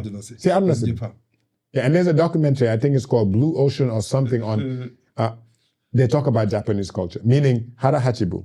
As in the family, ñun suñ culture, xam nga soy xale suy lekka, foog nga téye bool bi. It's known. At least how much jamono léegi na doo yi dañ ko lekka. waaye bu njëkk bi ñun suñ la ongee wala ngay lekka nga bugg a lekka si digg mag baa laa jox laka nga war a lekkee protéine bi. Japanese yi noonu lañ believe ne soo toogee pour lekka doo musa lekka ba suur. You eat until you're 80% full and then nga am foofu and then you move. What are your movement? Once again, movement is medicine as well too. Why they have all this tai chi and all this. It is. Another advantage even in full njeka leka sa fruits. Yow tay so ñëwee yaa ngi xiif nga lekka benn slice of papakayo. Nga teg si xëy na benn apple. Soo ñëwee pour lekka maalo bi doo lekka lu bari. Thank you very much.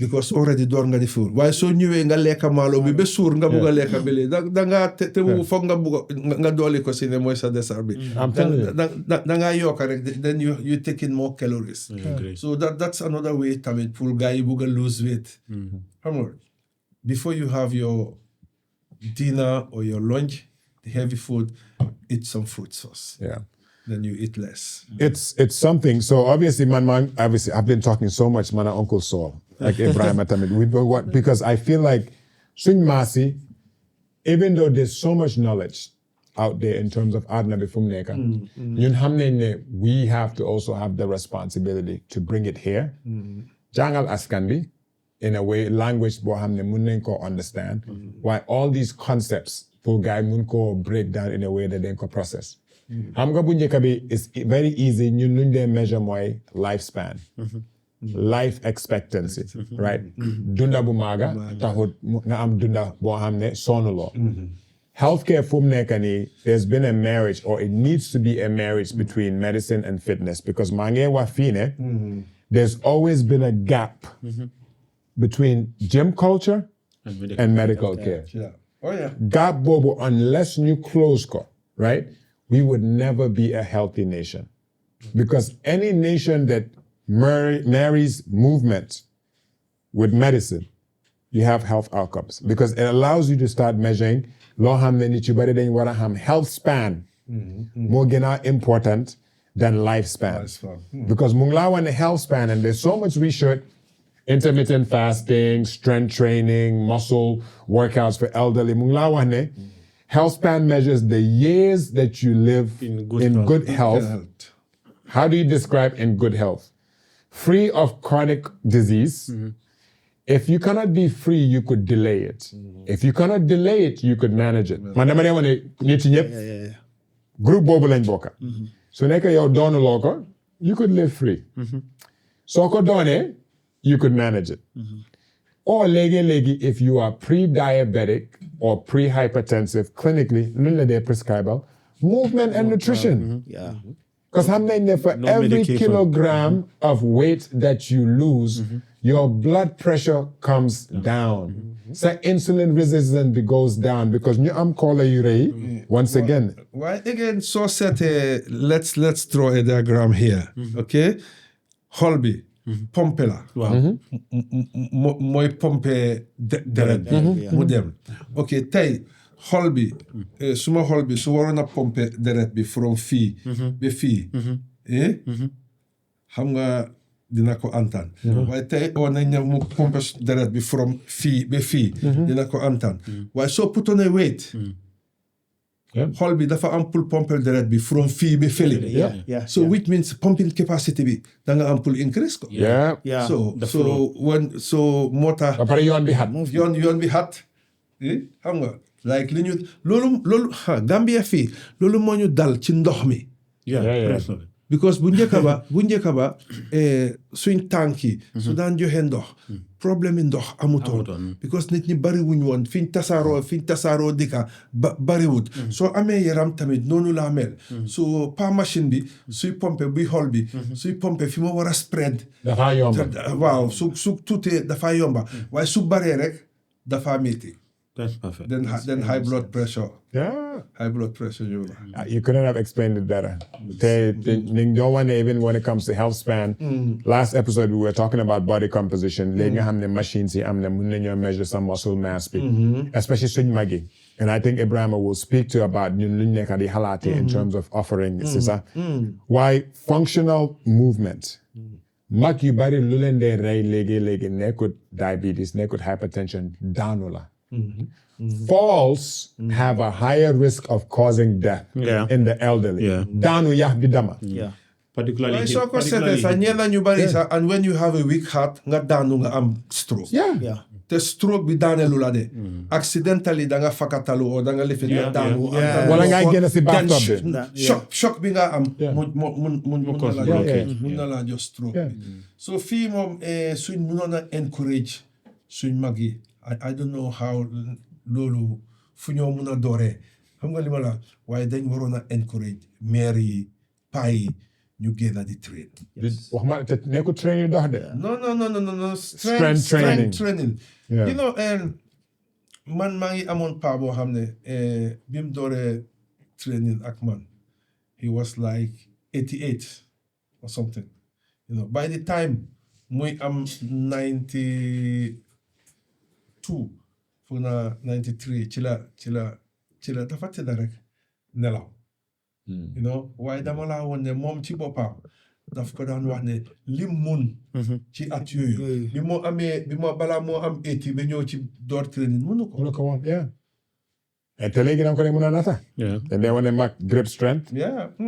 right, as in mark your body, because ideally, anybody sub-body weight be. Te man duma dee wax max, there's a lot of 40-year-old men and women yoo xam ne gis nga soo amee baa. Mënuñoo téye baa langa. No. bari na. Wala téye ko even for 30 seconds. Te léegi there's research showing that sa grip strength, there's a direct correlation to how long you live than your grip strength. Wala nga mën a téye nii dara lu diis nga téye ko doxa moom lu yàgga lu ñuy waaye farmer's carry. Right? So it just needs to be a way pour jangal bi why mental health bi once again community and connection. Man loolu laa dee wax ne magi gunge bukki. That's a community thing. That's a mental health. That is the strongest antidepressant. And once again, any garab we're going to prescribe, my dispense ko. Sense of community, a cognition, a purpose, more gina am important. Why man luma gis tamen luy lack, lu dee tax movement help. Xam nga ñun ñëpp suñ demoon be I'm 70 years old. Twice a week, ñu get daje pour am step class, wala di def kind of activity. Dëgg la, you can use movement as medicine. Why don't you wait?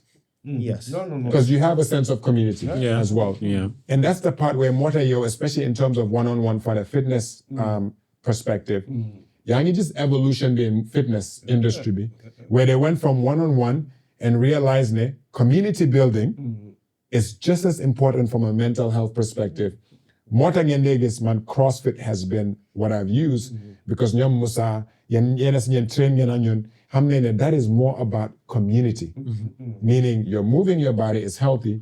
Why don't musa wait? So Bugana nga touch on the evolution of fitness, but also sa gis what are some of the opportunities you hamne nyun Gambia fee we could be part of a revolution when we talk about movement as medicine.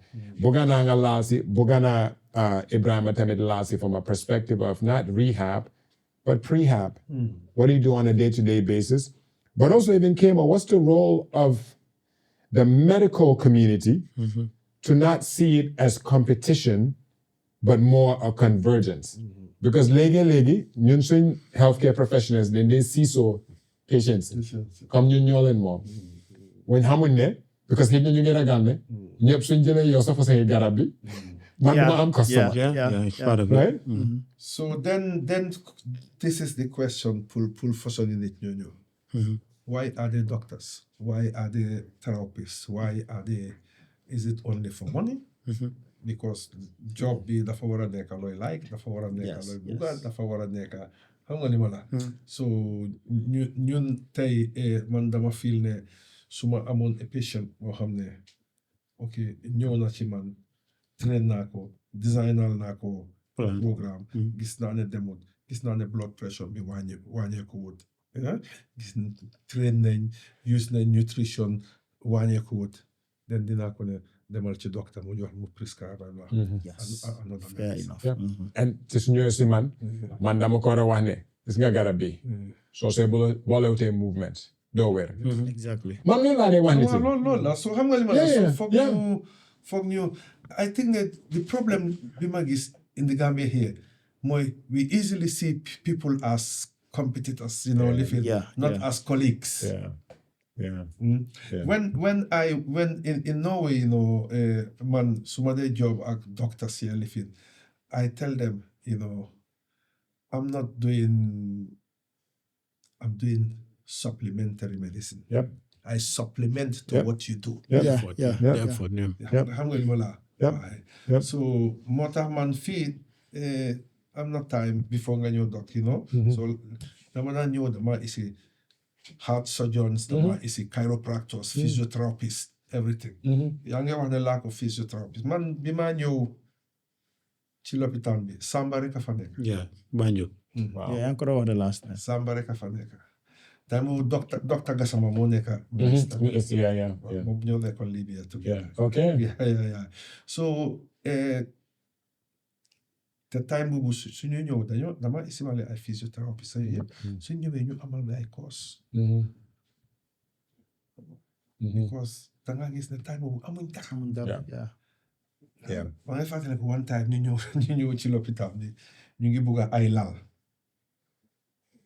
pour treat patients dañ ñëw boori 8 ci suba. Boy, I'm not joking, over 500 nit ñoo ñëw because dañ amoon benn programme suñu wér ci TV bi live programme ak GRTS ñu doon interview lan lañ doon def si ay yooyu. Boy bi ñëwee ci lopitaan bi am na joking bi ñoo ñu ak si boori 8 ay 500 nit. Wow. Lañ fa fekk. Yeah.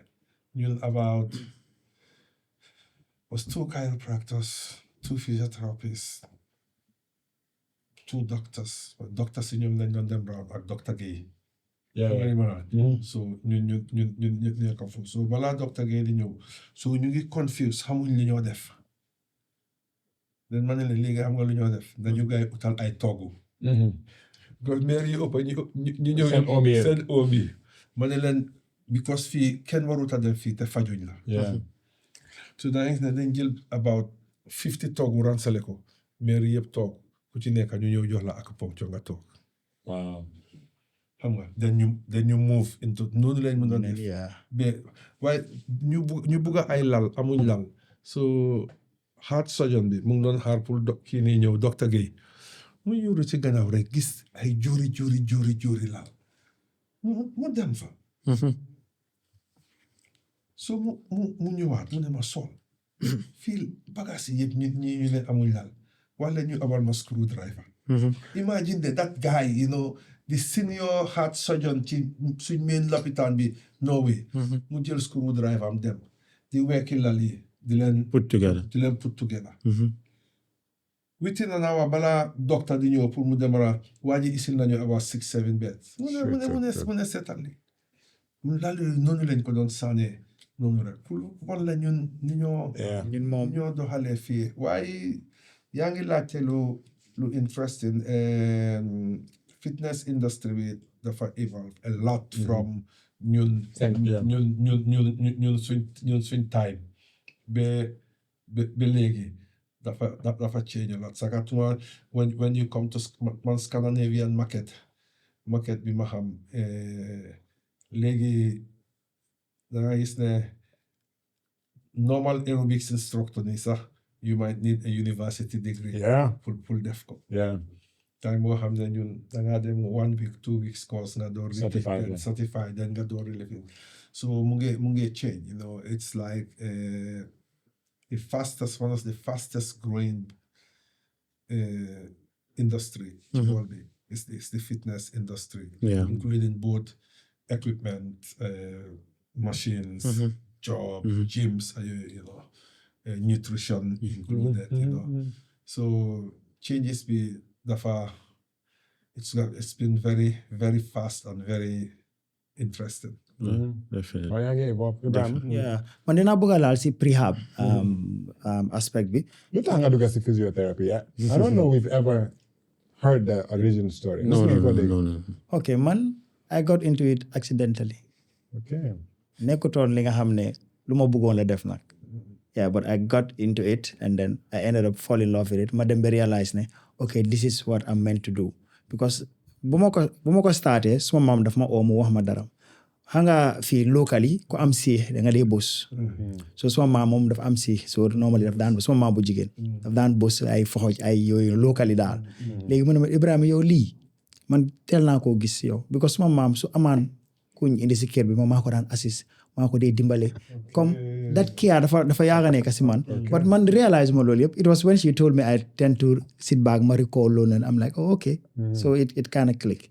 Yeah waaye comme lu ma doon wax rek prehab bi because of okay gis naa different type of patients yoo xam ne comme okay dama divide into 2 koo xam ne daf dee train su fekkee ne am na injury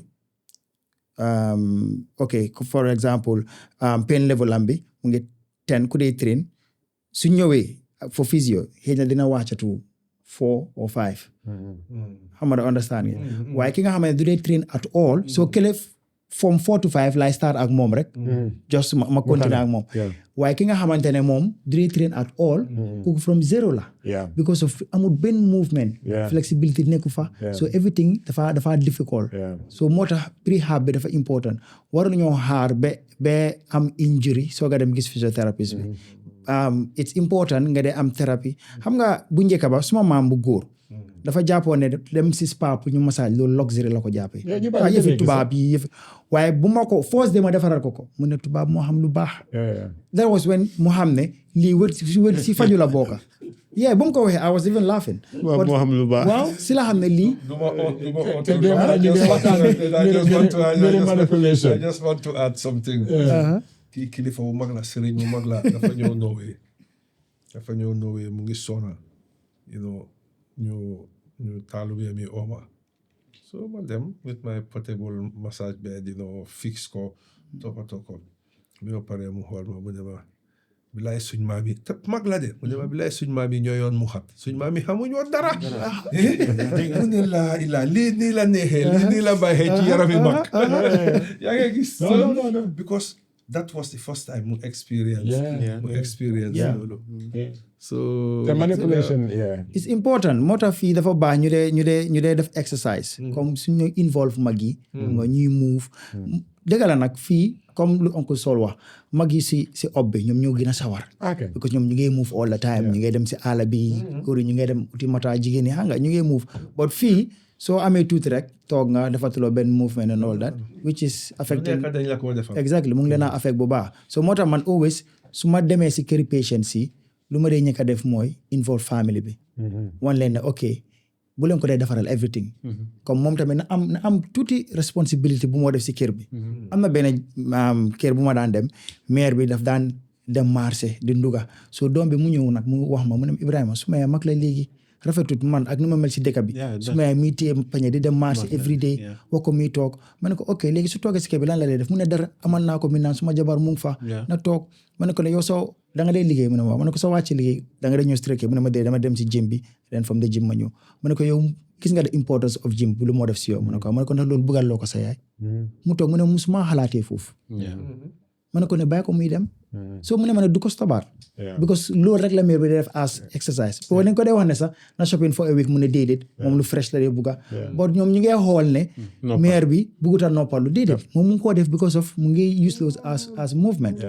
even ñi nga xamante ne dañ am ñu ngi recover from stroke family dëgg la dañ dee yërëm gaay di leen feed di leen defaral lu nekk but man su ma ñëwee rek lu ma dee ñëkk a cut off mu dama dee xool sa strength bi fu mu em any little thing loo mun kenn du la ko defaraat as simple as sol tubéy wala seexal sa boppa yooyu yëpp dama la ko dee train and you do it for yourself but dëgg la di nga dee yërëm kooku di nga gis mu ngi struggle pour mu dugal kudu bi mu ngi lox or something but still loolu moo koo dimbale but fii dañ dee mostly yërëm patient yi ba to an extent boo xam ne daf leen di lor ba pare dafa am yoo xam ne léegi comme ñun dañ feel ne suñ tegee suñ parents si rek di leen jox loolu ci lañ nekk doom bu barke exactly waaw dëgg la fekka demeewut noonu xam nga so ñun dañ war a encourage suñ mag yi pour ñuy génn di use seen body ñu génn di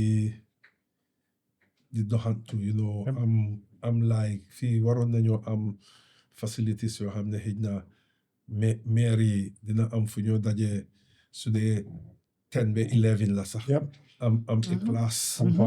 am classe toog suñu amee classe ba pare toog waxtaan ñu ngi am yenn classes ci yenn different facilities yu ma liggéey xam nga it's like 60 above or 50 above dafa depend ci li fi ñëw then suñ ñëwee suba dañoo ñëw ñu train suñ train ba pare they have their free coffee ñeneen sax they have their free breakfast cereals or something very simple then da ngay gis ne suñ ñëwee ñu toog dinañ pare training 10 11 booy dinañ fa toog ba time lunch balaa ñoo ñibbi because suñ demee seen kër yi ñoom rek a faa nekk community xam nga mag yi dañ daan def loolu nag Banjul xam nga kompo dañ daan def lu ñoo wax tour suma maam bokkoon na tour yoo xam ne every Sunday dañoo dem këri kenn ñoom ñëpp ñu groupe foofu 5 ba timis nekk fa waxtaan socialize dinañ dee def seen teg yu sew ba loolu comme community bi nga wax la rek daf leen dee dimbale it's so important yooyu lañ war a dekkal yi ñu seet how best la ñoo mun a help suñ mag yi we definitely need to look into that we're gonna do that do like group exercises pour mag xam nga fii people do cheer workout am na yoo xam ne di nga ko mun a defa mag dina mun a def lu nekk su paree dañ dee jóg ne waaw man yaram bi li ma yëg ci suma yaram because xam nga deret bi mooy daw deret bi su dawee mboolem lu tilim ci yaram bi deret bi moo ko jël yóbbu ko su ko defee mu yóbbu ko ci liver bi clean ko dem set xam nga mu delawaat ko so deret bi su dawut tilim yooyu yëpp nekk fa naka nga ko raxase sa washing machine bi soo ko putut on naka la bagage si di sete Ibrahima man bàyyi naa xel leen na ñoom mairie dañ dee gën a complain buñ toogee defuñ dara te boobu lañ dee gën a complain ni fi mu maa métti dañoo teel a màgget ba pare xam nga suñ retirement age is too young there's no reason why retirement age should be 60 one time it was even 50 yeah but Gambia it's not long ago right 55 I've never imagined a 60-year-old being considered retirement age in Gambia. Because once again, so retire psychologically and go into a default mode, ne talk care more job. Productivity age. This is 70, they're productive. 80, they're productive.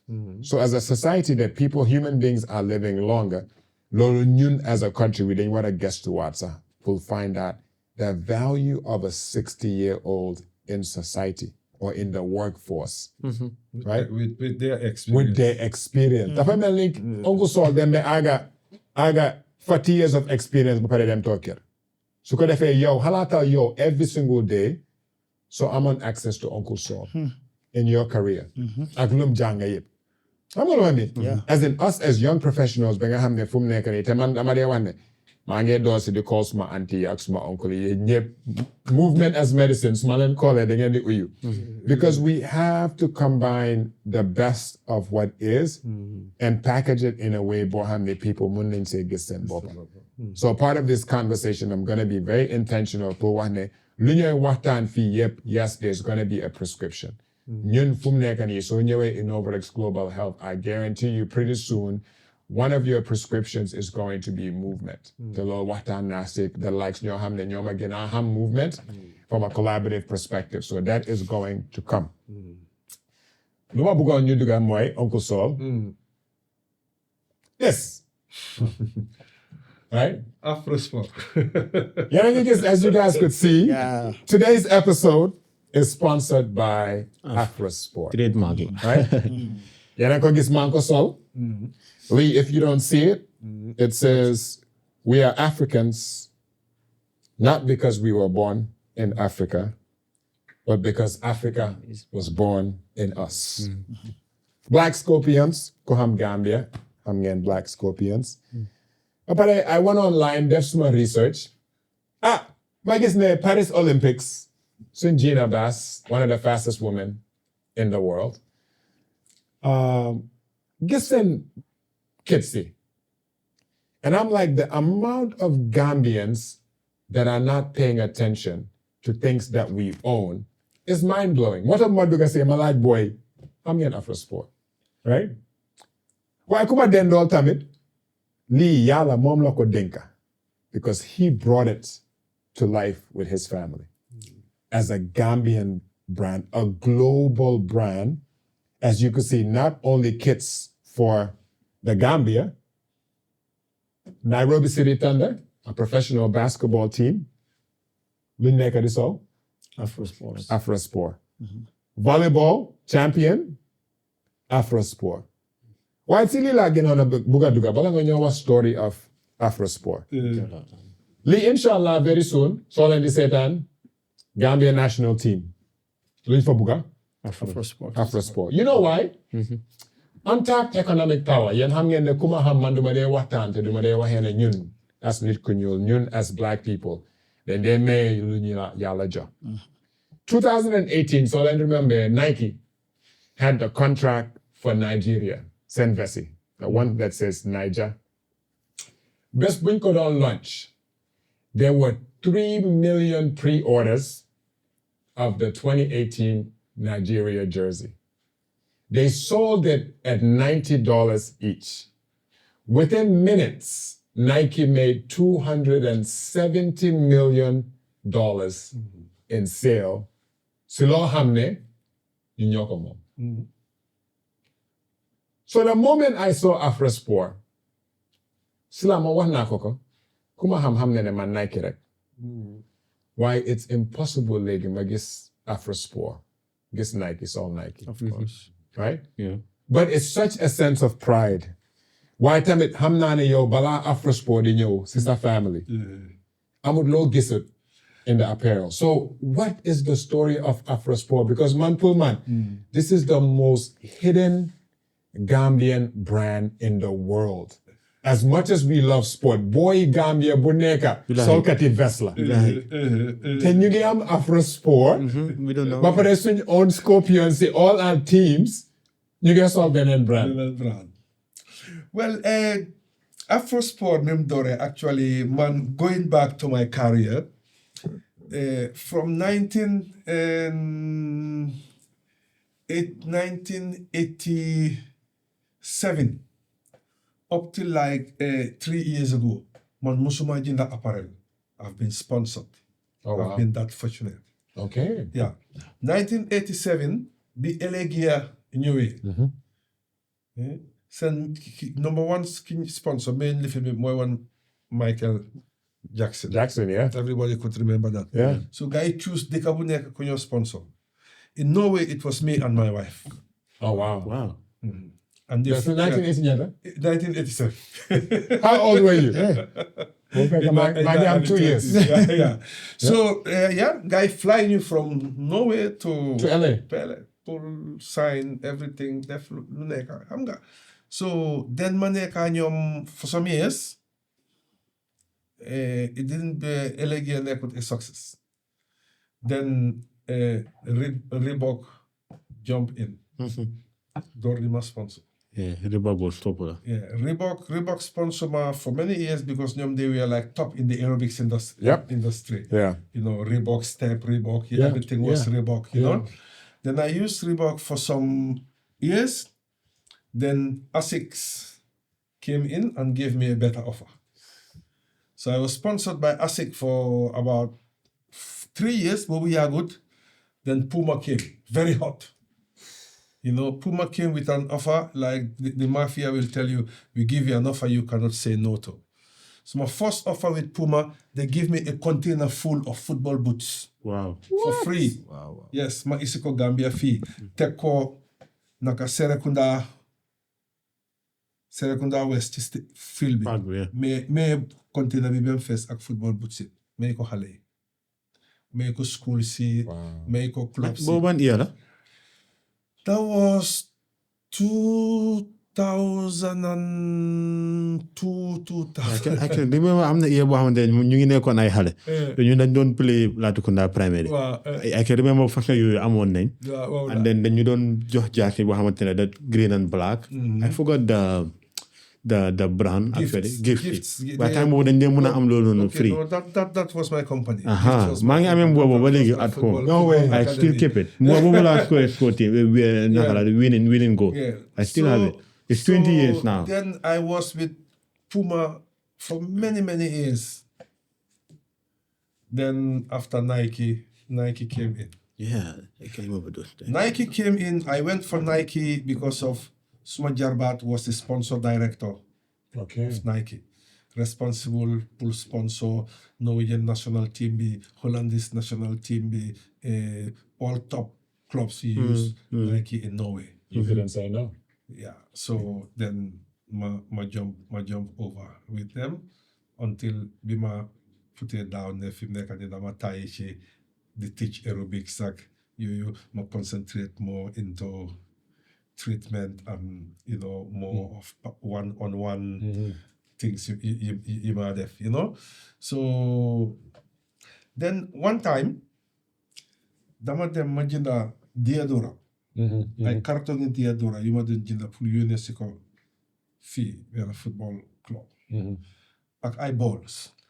So mu am a Pakistani friend bu ñëw for a treatment xam nga so bi mu ñëwee bi ma ko traité ba pare muy wàcca xaw ma lan la xew daal moom mu yundu mu gis mu ne ma li yëpp lan la ni football boots ak football ma ne ko waaw mu ne ma foo ko yóbbu ma ne ko Gambia mu ne ma foo jëlee lii yëpp da nga ko jënda or what ma ne ko waaw yi deodorant ñoo amoon sales ma xam seen waa ji ñu jaay ma ko very cheap mu ne ma xay Saul non bii da nga war a defar sa bosi boppa ma ne ko yeah ay sure mu ne ma waaw fekk already suma eldest son Ousmane moom he was daf daan defar apparels pour concert yi nii am nga Gambian artist African artist yi nii di ñëw up seen hoodies yi seen t-shirts yi seen caps yi moom he was already into that at the age of 17 Creative. that start on him this very so, creative so creative. Osman is ci la start Yeah. ci la start lii su ma xalaat ma ne hey kii wax na diggante you know why don't I look into that mu ne ma xay soo buggee suma cousin you know moom daf dee defar balls ak lifin mu ngi jógee Pakistan moo dee defar balls pour lifin umbro ak yooyu mu ngi ñëw meeting fii mun naa leen a hook together so ma oo suma doom bi mu ñëw ma ne ko lii ak lii ak lii moo xew de you know te yow lii ak lii ak lii nga lifin mu ne ma yeah papa waaye loolu sounds good de mu ne ma pare yow ak experience bi nga am ci lii yëpp mu ne ma waaye dad what about suma cousin this guy am na almost over 10 years experience with Nike. with Nike why don't we bring him on board ma ne ko waaye kii mu ngi am a secure job with Nike you know xaw ma naka la ñoo defee lii so like ma ne ko nañ ko xalaat daal just few days after mu ñëw ci news bi ne Nike they putting down their office in Oslo Scandinavia yëpp ñu ngi put down seen office yi they moving everything to Netherlands because Nike ñu ngi doon squeeze li fi Yeah. so ma ne ko this might be blessing in disguise so ñu oo suma jarbaat bi ñu waxtaan ak moom mu ne waaye gars yi dañ ko offer job pour mu dem Netherlands waaye moom liñ ko wax nii daal ok gis na ne lii in the future mu am own company am bu moo own ak famille am dina ko xalaat daal mu ne ñu may ko a week mu dem waxtaan partner ma yooyu mu dem after 2 hours mu call ñu Let's do it. mu ne let's do it so noonu la ñëwee on board you know so Afrospor noonu la dooree so ñu door ndànka you know waaye all these years ñu ngi jël suñ time di liggéey nit ñi lañu wax lu tax defuleen lii waaye ñun dañ feel ne pare wuñu woon Yeah. xam nga pare wuñu woon GNOC ñoom we've been working with them since Birmingham. Okay. Yeah, we've been working with them since we guys demee Birmingham Commonwealth Games yi te biñ ñëwee ñoom ci seen boppa dañ gis ne time bu Gambia suñ daan dem da ngaa gis suñ relay team bi sax duñ daan sol di same vest Yeah. xam nga soo biñ ñëwee ñu ne leen lii dañu designal leen gars yi like ko ñu dem di ñoo dem tamit ñu dem fekki leen fa ñu make sure ne ñun dañ yónni ñaari nit pour dem make sure ne everything dem rightly ñu jógee foofu it's like a month after gars yi dem Turkey the Islamic Gaming Konya we did that one too successfully then we did the Paris and fi mu nekk nii we did 1 year with Birkama United we did 2 seasons with BST BST moom rafet na BST waaye ñoom last year dañ am sponsor boo xam ne dafa dem jëndee bagage ci China ñëw jox leen ko so waaye gars yi leen de sampate sax waaye moom Steve si boppam gis na ne hey quality si duñ benn we did for a club in Benin owned by some American Nigerian guy Asco and now this is the 3rd season we are with Nairobi City Thunders. That one looks good. You know, yeah.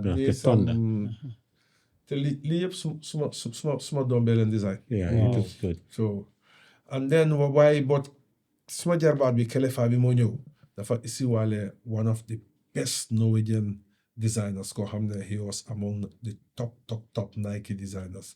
For 3 years fi mu nekk nii moom moo win the best design jerseys in Scandinavia mooy designal Bodo Glimt. team bi door Man City de ma. Man City de. Bodo Glimt. Okay. Yes. Seen vesti suñ designer bee ko design. Wow. am na club bu tudda Stabæk la 2 years ago Ousmane design seen top lifting seen Nike jersey bi. So we have a very good team. Fi mu nekk nii feel nañ ne pare nañ. So fi mu nekk nii the next move mooy suñ national team bi. It's a must. Yeah. Boobu dañoo Campeh bi dañ ko endorse. Wow. Suñ national team bi. It's a must. So that vest boobu tamit di ñoo ko defaraloon Banjul lifin bi club bi in Scandinavia sponsor them. And this is not even top quality. So seetee ñi tamit seen fan club bi. This is nice though. Yeah. Jelal and company kii moom benn boy la personal trainer la. Moroccan la. waaye dafa am a group of da ngay gis ne top artist in Norway yëpp. Okay. moo leen di train. Okay. waaw so moom la mujjee defar ne. So anyway foofu lañ toll with Afrospor. Foofu la dooree. foofu la dooree léegi suñ goal daal mooy pour make sure ne waaw dinañ dugg ci market bi moo te Gambia lañ. Yeah, definitely. gën a amal ité. Definitely. Gambia, Africa, yeah, because 2 years ago, 23 people applied for the Rwandan national team.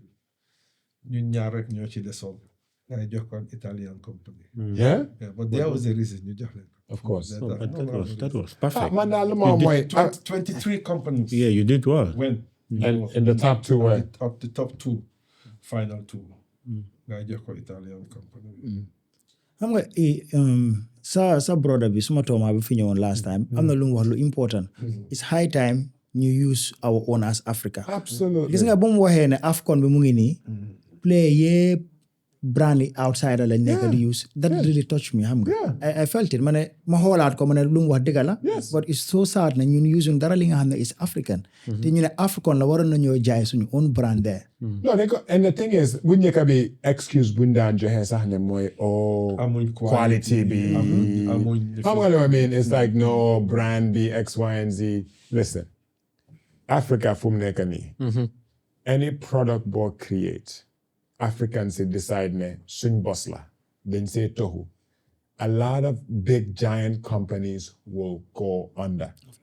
Or dañoo ñëw and there would be no amount of money that they would not pay to buy that company. I guarantee you, if Afrospor ñëwee nga dem AFCON, half the AFCON teams yëpp seen jerseys are designed by Afrospor. Xam nga loolu mu ngi laa wane soo gisee diaspora bi. Once again, ñoo xam ne ñu ngi mën a jënd xalaatal Gambian jersey, right?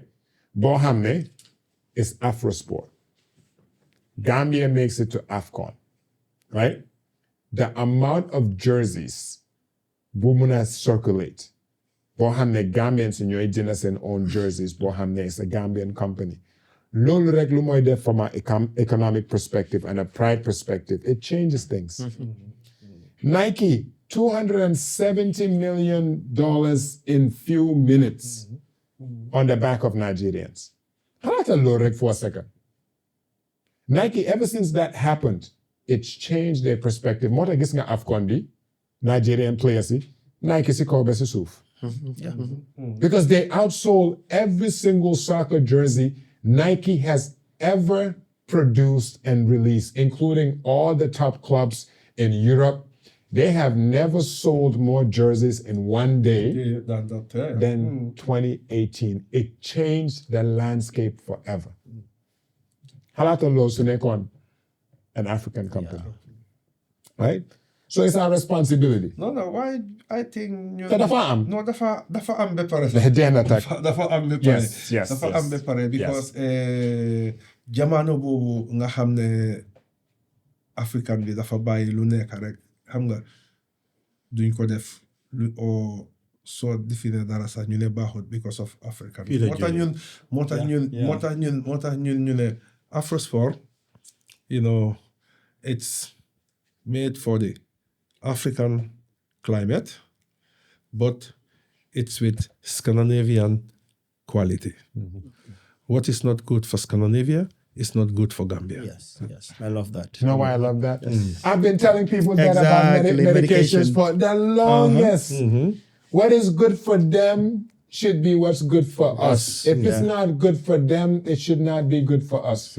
Well, I'm glad you mentioned it today. I've never talked to you about that phrase. No. If we treated that with fashion, with technology, with food, Everything. with medication, can do you yap? Then we have Scandinavia because a lot of brands that we wear that are top brands began in Scandinavia. Scandinavia is known for quality of clothing top and apparel. number one. Look, even if you talk to Chinese and other countries that They know. do things, they will ask you, you want the African quality? I'll tell you about it over there. No, the European. Do you want the European. No. Even the European is above the American quality. Yeah, Do you know that? yeah. Do you want the American quality, yeah. Do you want the European quality or do you want the The Scandinavian Scandinavian quality? quality. Just look at that. So the Scandinavian quality is there.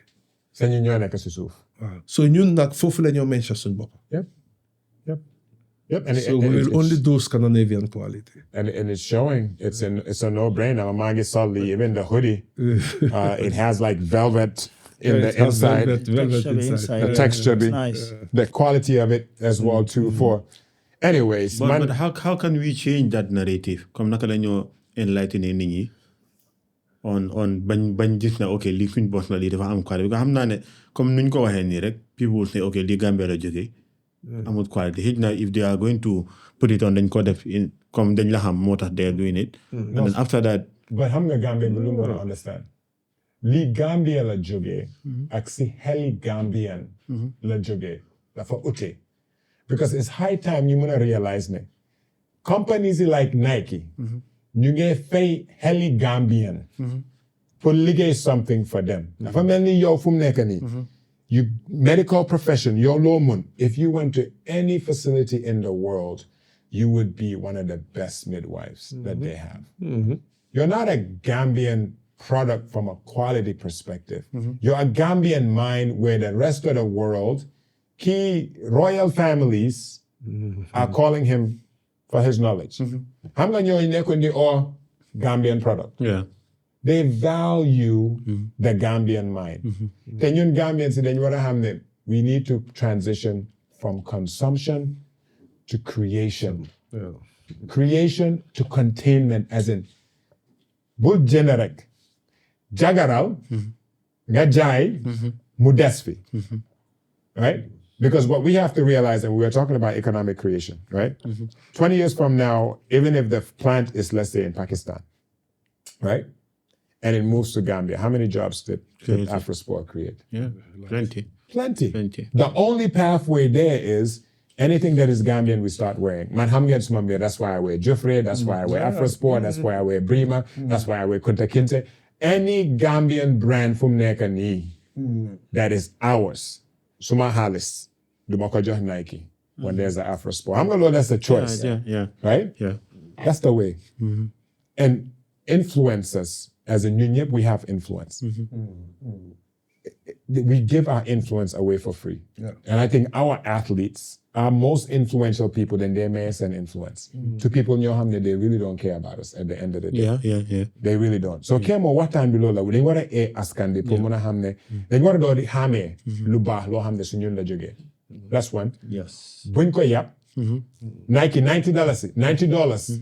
Len jaay jersey bi. Afrospor su gene jersey bi $90. Ñun war ñoo complain. Yeah, exactly. Because lo tamit suñ jiko la. Yeah. Suñ jiko la. Mun nga dem to even it's across every sector. Mun nga dem ci restaurant, ci healthcare company boo xam ne ñun ñoo ko moom. Waaye soo demee beneen healthcare company wala beneen lopitaan. Duñ complain. Luñ la wax nga génnee fay. Yeah. Waaye bii naan bu ko sol di waa Banjul ni man mu bugg a maa rey. Waaye nga guma rek di fay. Loolu tamit suñ jikko la te dañ ko war a waxtaan. And it's true. Waxtaan bi yëpp loolu. waxtaan bi loolu la. ba pare ñun xam nga man li ma dee wax mooy man fii dama dee jóg romba supermarket si yëpp dem ba xiiwal Okay. ci Ibu. Okay. No. Because Gambian moo ko Gambian moom. moo ko moom, Yes. yeah. Because suma hard and money dama eewu -20 5 o'clock ci suba Yep. ma dem liggéeyi and suma xaalis ma ñëw jox ko koo xam ne daf ko jël def ci poosam ba pare génneewaat ko dëkk bi Ah. you know man that's the way I think wala loolu ma dem ci boutique boo xam ne kooku su ma ko joxee suma xaalis xam nga fii laa des waaye ñun Gambian bi duñ dee xalaat Yeah, that's what I'm saying. I keep saying America, they did a study. $1 stays in the Asian community for 30 days. Balamo gain assistant community. Within the black community, within 6 hours, Halis be gain assistant community. Then large bopa $1. How long does it circulate among Gambian businesses? Halis be desperate. How long mean? As it 2 hours man ma ñëw ah déedéet xam nga circulation lu mean because ni si soo waxee circulate duñ ko dee understand right jógee ci yow ñëw ci man man ma ñëw ma dem fay stadium gym membership 1,500 right moom 1,500 bés boobu 10 nit ñoo fay right xaalis boobu mu fay si ñetti nit salary right ñooñu jot seen salary bi luñ dee njëkkaa def jënd saaku maalo pour seen kër ñu dem yow yaa ngi am bitik ñu jënd saaku maalo si yow right yow nga jënd jaay saaku maalo bi weer bu dee sa yaram bi neexut nga ñëw si man nga faju $1,500 yi bu door si man waaw ñëwaat na si yow mu ngee wóor si biir society bi ba ñëwaat ci yow ba ñëwaat loolu laa miin mooy Chinese si 30 days balaa ku nekku Chinese jot si xaalis boobu noonu duma ñun économique Gambien bi léegi yeah stage 1 dem na donc man duma économique te waaye fan yii bàyyi naa xel ne bitik yu bëri boo fa demee change te duñ ko day am I don't know what is happening. I don't know. Guys, économique dañu war a jaar dama bëgg a jëndoon ndox bii nii from the bitik $50 ci laa ko jox mu ne amul ci xaalis bi duy des So I have been wondering even suñ dama foogoon ne suñ area bi rek la waaye xam nga lu tax ñu war a sweep pour sweep xaalis bi mu génn foreign currency bi I've been gis nga soo wondering amee $1 million right gaawal nga génne ko tey because rate booy jënee dollar tey right ëllëg dafaa gën a seer so moo tax businesses su nekkee more businesses yi nekkuñ di bàyyi xaalis bi fii yeneen dëkk yi xaalis du génn demal Ethiopia nga ubbi business nga bën a génne seen xaalis bi foreign exchange yeah, I've been Melane wondering no. what's going on am na yeneen businesses in Ethiopia am naa suma xarit he's in the coffee business the only way num dee mën a amee foreign exchange léegi mooy dafa jaay yenn coffee bi at a loss pour mun a just pour xaalis bi mën a yeah I génne think mu am foreign exchange definitely yes so kii moo looy wax ni it's a symptom of nit yaa ngi sweep xaalis bu nekk di generate pour bu mu des Gambia because currency bi du ñu dee favor the more mu des Gambia you're losing money ñun bu ñu doon ubbi business maa ngi ko doon wax dollar bi was $1 to $50 so man su ma jënee dara for $100 ma foog ne dama say liggéey $120 pour just am si 20% profit léegi $1 bi is $70 74 suma profit bi dem na so yow lay wax ni Gambian si just because we're spending blindly the xaalis bi nekkul di circulate because we're not intentional about where we spend our money te loolu is not xenophobia dama dee wax ne bañuñ kenn waa ñun tamit dañ war a tekki because yow soo ñëwee pour utsi pour jël xam nga looy jël dafa fekka loo faa fekka that's all I keep on saying man if I was a pharmacist I moved to Chinatown ma ubbi pharmacy I'll be closed in 30 days gis ñi lañ maa doon duñ fa ñëw sax no duñ fa ñëw they understand the power of the dollar so kii moo looy wax is a symptom of that and consumer bi rek moo am power man dama dee wax ne léegi xanaa ma ñàkk pexe ma dem si keneen o su nekkee Gambien mënu amul ma dem li ma ut aw ma ko waaw loolu la because ñoom tamit suñ waxantee dëgga noonu la ñu dee traité ñu ñuy run business saa yoo gisee ñu ñëw patronize sa business bi daf dee fekk yow rek yaa ko mun o yow rek yaa ko am waaw they'll come to you xam nga loolu that day ñu am kenn si seen community ku ko mën a def fàttali la I agree it's a fact yéen dégg nga yaa ngi nañ si dëkk bi. Yeah. di def business. Yeah, yaa I agree. I saw the point. dëgg bu wér. Because buñ ko leggee baaxa boobu noonu dañ koo change to dollar wala euro. dañ ko. So léegi ka ne am na école yoo dee dem you have to pay in dollars for euro. You think they here. Of course. Yeah, so da ngaa gis ne like ñoom ñoo moom école yi ak so they kind of moving the money out. We just gotta ew. Man, I don't blame them. I actually respect them. Yeah. Man, dama dee wax ne merew ma leen de dama leen respect. dama leen fonka because ñooñu they are running a system that works in their interests. Yeah. And they are doing it in a very systemic and disciplined way and in a multi-general way. So don't hate them, study them. Yes. Jànga si. non waaye loolu la we dañ war a eewu rek gis xam ne ñu ne suñ toppee seen tànka waaye ñun instead man damaa ñëw docteur ñëw start business am instead of ma support ko Compliment ko damaa ñëw di ko start on his back pour yaaxa ko then dinaa dem isi keneen koo xam ne beneen foreigner boo xam ne li docteur di def laa def ku ñëw xëj na jox ma benn $10 si suma poos ma bàyyi ko mu génnee xaalis boobu yëpp te tey xaalis boobu su ko docteur amoon man su ma ci lekkut sax xëj na suma jarbaat na ci lekka suma dikkandoor na ci lekka suma xam nga li ma la ñun duñ dee xalaate noonu ñun tey man su ma nekkoon Indian or any foreigner xam nga li ma la li docteur di def ma ñëw di ko def instead of Gambian si ñëw support ko mu taxaw non dañoo ñëw saboté ko pour support ma man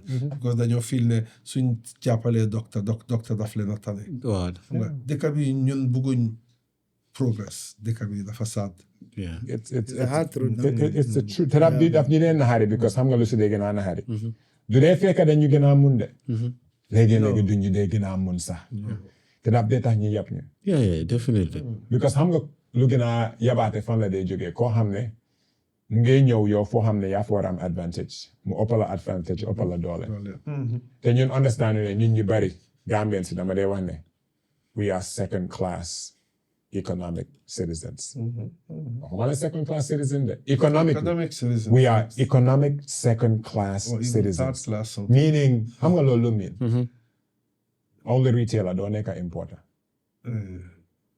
I understand second class yeah because kuy indi moo la ëpp doole definitely dañ bëgg nga toog sa place right economically we are living in an environment where the average Gambian is a second class citizen economically waxuma la sovereignty because léegi ñoom amuñ Gambian they're not Gambians but it's just the awakening the awareness and once again it's not hate it's not xenophobia.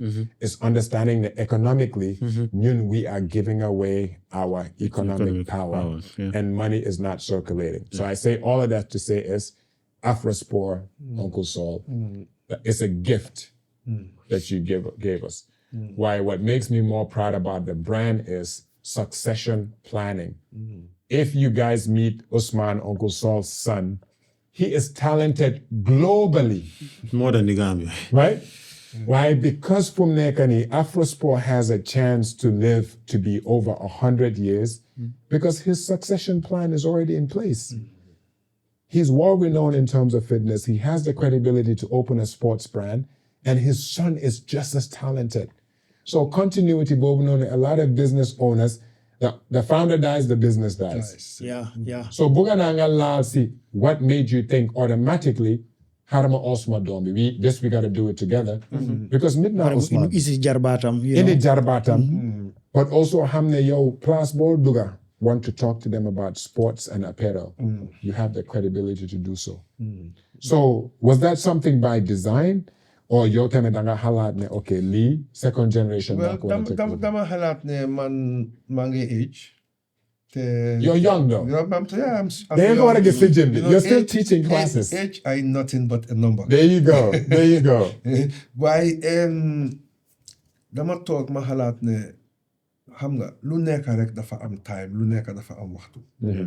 Te ñun li ñoo def nii ñun suñ dee def dara ñaareel dañ dee def dara di xalaat tey man xalaatuma tey xam nga Gambian bi fii ñu bari we don't think of generational wealth Yeah. Yes. We don't think we deserve it. we deserve it comme daf ko war a fii sa doom bi daf ko war a liggéey moom tamit waaw Exactly. waaw xam nga so ñu bari foofu la ñu rawee you know dañoo ñëw liggéey isi wàlli xale yi ñu build so man te dama feel ne with how fast the world is going with certain age certain things you are slow in it man am na certain things yoo xam ne ci company bi su ma ko naree def I'm slow definitely Yeah. xam nga li ma la compare to boys yi there yow gis nga how Yeah. gis loo tey biñ demee ci meeting bi Okay. fili sa gars yi Okay.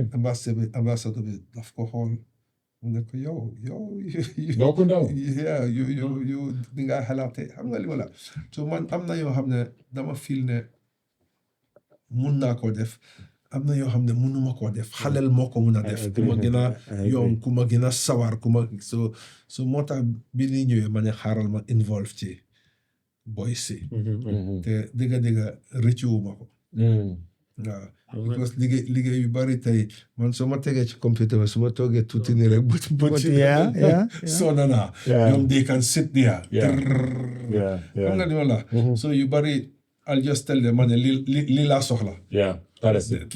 pare si mooy dëgg I think comme lu nga wax ni tamit it's very important we need to have mag yoo xamante ne tamit dañoo pare pour ñu jiital xale yi du leen won li nga war a def like exemple bu nga joxee ni it's a typical way of efficacy comme nga dem ci inimité ñu ne la ndax mun nga lii nii so bu nekkee yow mag nga xëy na yaa sa xel bi du la jox leneen o dafaa jël time waaye xale bi mu ne xale bi that very moment mu ne leen ok lii mën nañ koo def we can even do it this way better xam nga ñooñu dañoo gën a am motivation comme lu ñu dee wax nii rek yow tamit nga nekk mag dëgg la yàgg nga am nga experience waaye mënuloo bugguloo bàyyi tamit dañ nekk génération boo xamante ne comme dog nu mu ko dee waxee AI lañ nekk waxoon ne mag yi mënuñ jël waaye xale tamit the moment ñu nga jàngal si mag dañ dee gën a gis a lot of things am na loo xam ne seetal yow soo ñëwee nga mun lii nga tegal ko sa doom mais ko 1 minute dafa mun ñetta yu mel nii parce que yow yaa ngi xool boobu benn tey xam nga li ma la so bàyyi ko moom mu dem ak ñetta yi jiital leen so man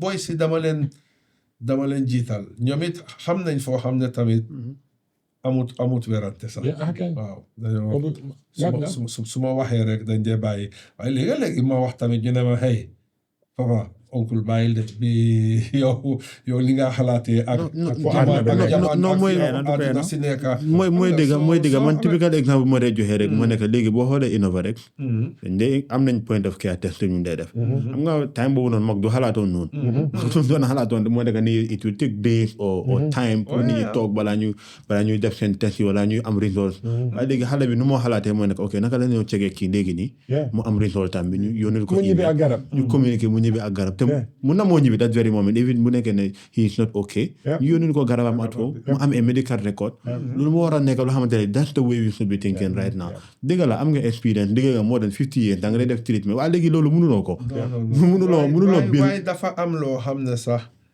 man ok nañ ma mere ku ma mere waaye fii suñ medical field bi ñu bari bañ demee nekk docteur ba ñibbisi ba dinañ dee dellu pour jàngaat yokk seen jàng continuous education xam nga fii field yu bari soo jàngee ba ñëw rek da nga foog ne pare nga si you know jàng naa docteur la mun naa lii jeex na waaye medicine mu nga evolve mu nga dem so fast loolu moo tax ma ne la I think it's very important non man loolu moom duma ko dee caaxaane even as mag ni sax léegi man foo ma gis dama loof suma kurus ñëpp ma ko xamee foo ma gis suma téye suma kurus maa ngi taal suma iPad suma téléphone suma lifin amin YouTube amin xam nga maa ngi jànga amatuma time mi toog pour read yéena yi amatuma time mi loolu waaye léegi fil bi àgg na foo xam ne tey man suma toogoon suma maam moo ma musa wax leena mu ne ma they always déglu nit ki su laa wax dara definitely 2 things nga mun a jànga benn nga jànga ni nga ko defee wala benn nga jànga ni nga ko warut a defee yeah. Yeah, wax dëgg. Yeah.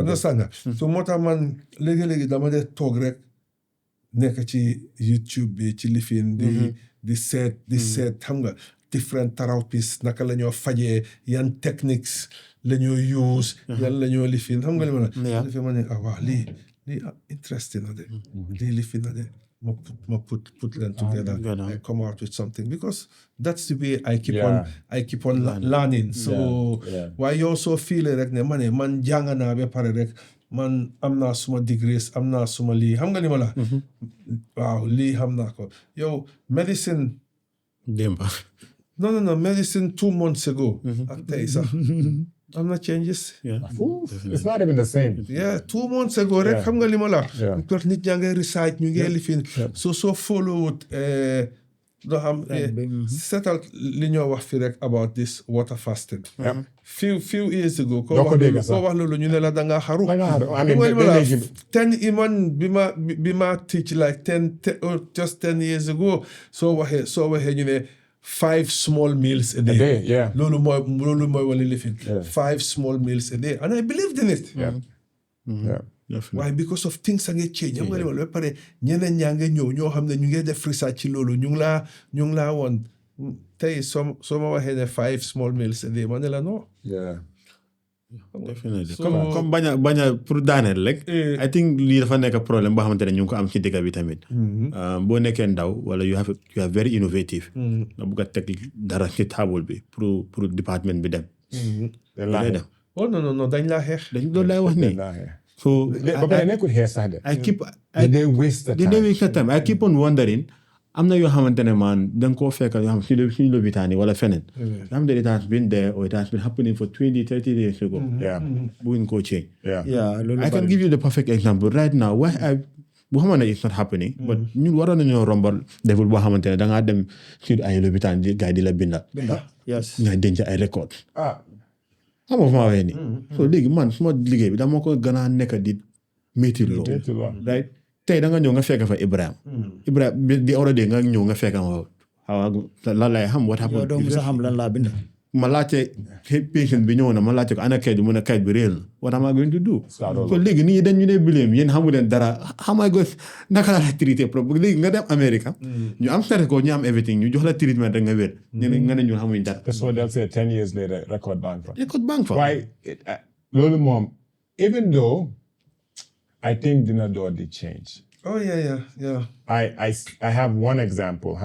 Recently there was Ministry of Higher Education. They just opened the Tertiary and Higher Education Trust. Yes. That. I just need Gambia to pay attention to the amount of young talents that are now coming on board because ñu ngi yaatal ndaw yu mun ñu jiital them. That was the one, I think the fund, Mohammed Jah recently just fund, $15 million. $15 million, right? Any opportunity ecosystem, so identify ndawi luñ ak suñ katan, nga may ñu yoon. There's nothing we cannot do, ba pare luñ buga def, te am na jaar boo xam ne yow foo toog gis foo xam ne man su ma taxawee du ma ko gis. It becomes complementary.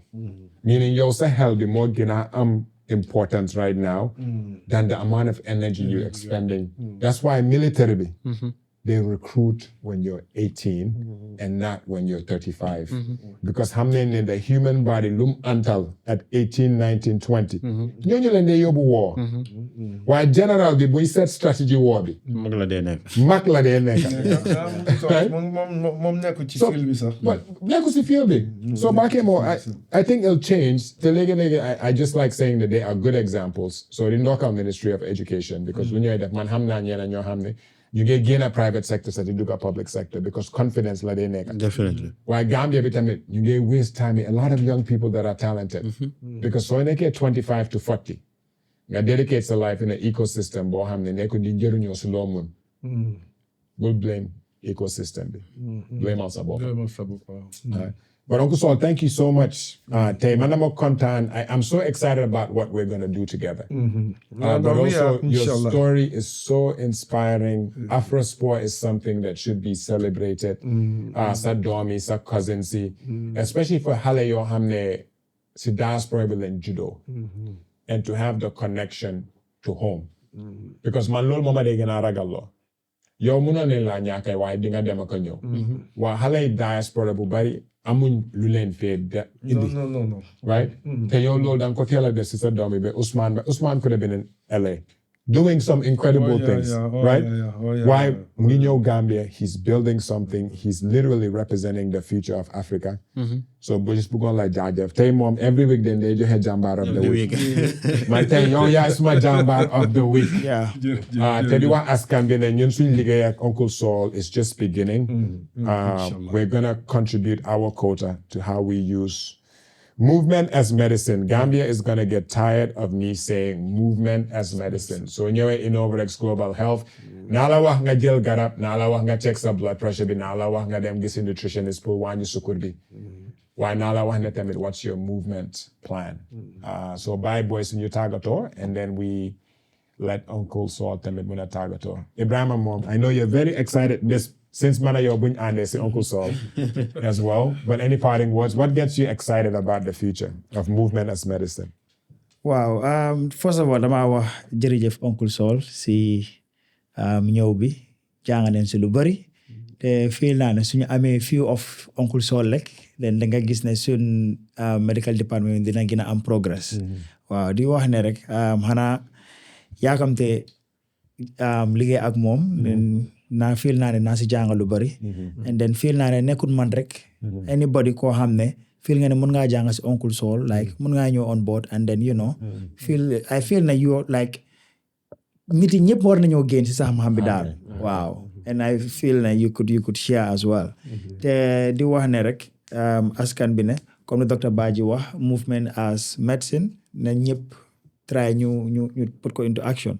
Because toog rek benn place yaa ngi lekk yaa ngi toog daf ñëw jural leneen. Omar musoon na ko wax fii ñun dañ dee lekk rek ñu toog duñ dee move, and at the end of the day sa lekk mun na moo doon sa garab.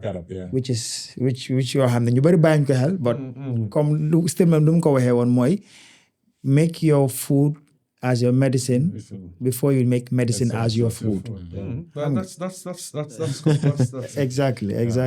So da nga gis ne loolu yëpp comme nu nga ko doon waxee rek with movement daf laa dimbale. Te su ñi prescribe yëpp su ñoo def loolu buñ xool sa garab ak sa diet rek ñu boole si movement bi, feel naa ne dinañ am a healthier society. It's just like the body is like use it or lose it. Wow, exactly. Use it or lose it. Exactly. So comme di jaajëfa Uncle Saul di wax ne kontaan nañ si teew bi. te feel naa ne ñëpp jàng nañ si. di man youth si lay sas rek. kon buñ bàyyi elday si kër bi ñuy toog ñaaka def dara. nañ leen involve because ñoom tamit xëy na duñ am énergie bi wala xëy na motivation bi du fa nekka. but su fekkee ne waa kër bi ñu ngi leen di involve même suñ demul si gym bi oo si bij bi doxantu sax waaye si biir kër bi rek Gambie fii nu dee sampere ne am ita. so si ita bi rek mun leen di def few laps few rounds. ñu started from there then dina leen mën a dimbale. so di wax ne jaajëf man tamit suma Jambarr of the week obviously Uncle Saul laa ko jox. te du ne lu mu nekk waa Banjul ma nekk waa Banjul de waaye I salute you Uncle Saul, thank you very much. Bakemo. Yeah. Man moom I'm grateful.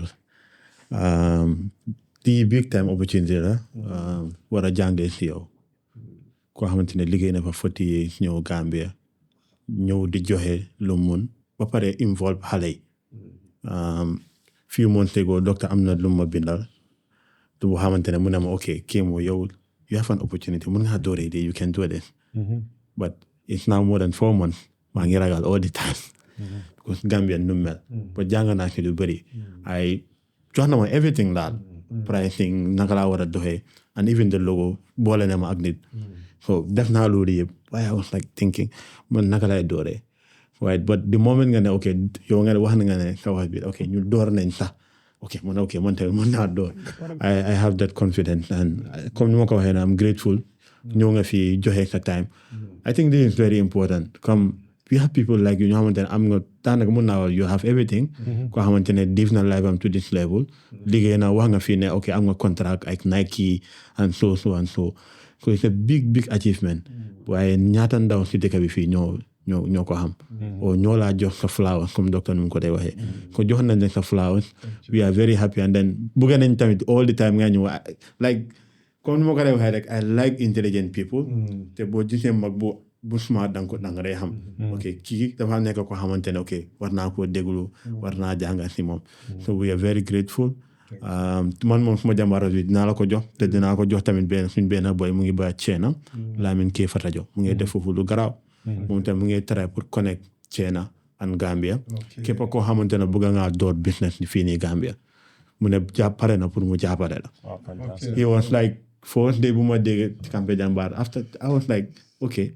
mu message ma mu ne ma boy Kémo boy yàgg naa di la defin boy démb sama la génte he was so happy you know so we started talking mu ne ma ne there is one thing about Gambians ma lu ma bàyyi xel ma ne ko loolu mooy lan mu ne ma dañ dee ragal ne ok yow boo defee dara wala sa idea boo ko joxee nit yow doo si am dara so dañ dee bëgg a bloquante mu ne ma man am open if you have a good idea tell me mu ne ma yow gis naa ne ok you are doing yaa ngi health department mu ne ma Ceena fii lii am na lii am na lii am na mu ne ma so just toogal nga xool ne yow lan nga bëgg wax ma lii laa bëgg rek I will get it for you ma ne ko foog naa ñun as young individuals young people ñu dañu war a xalaatee ok mu ne ma xama dara si health de mu ne ma man si banque laa dee liggéey mu ne ma waaye yow yaa ngi si health bi yow yaa ma gën a xam wax ma lii nga bëgg a def bagage bii nga bëgg a seen ma ko dinaa la ko yónnee yëpp and whatever lu fa nekk dinaa la ko wan foog naa ne ñun buñ paree pour jàppalante in that aspect dafa dem dafa over dem comme noo ko waxee nii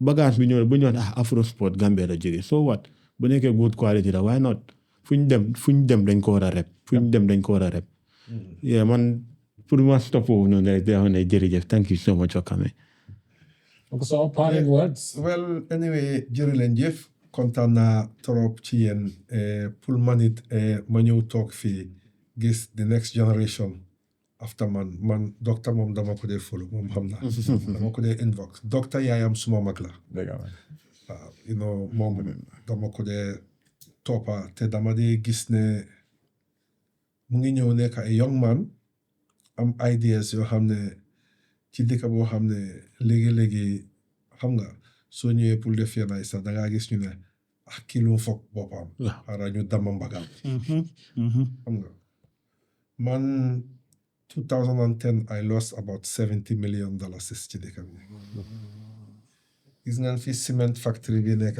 fële gannaaw Gam Works wow right now that was my gym I was building wow so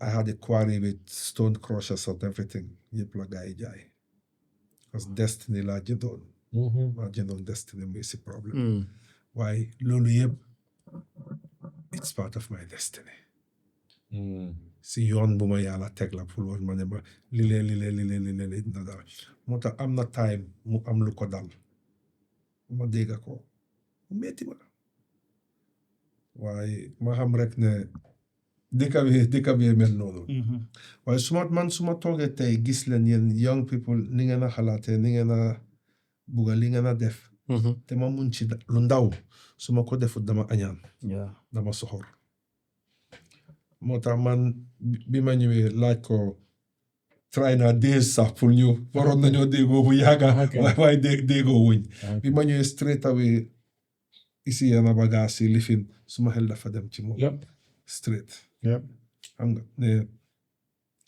ñu ni neen suñ ñëwee ñu boole suñ doole yi ñu boole suñ kàttan yi xam nga li ma la ñu boole suñ xel yi ni ñoo xalaatee xam nga li ma la dinañ dem kanam because lii suñ toogee ne kenn nañu ko defal si dañoo nax suñ bopp kooku dina ñëw def ko only pour jël li moo am ci ñun génne que ñun suñ ko def dañ ko def because of dañ bugga suñ réew ok ñu ne ku xaaci tuura tax waaw ok we have to survive xam nga waaye ñun li ñoo def dañ ko def because of dañ love Gambia man bi ma ne dama ñëwaat fii di ubbiwaat gym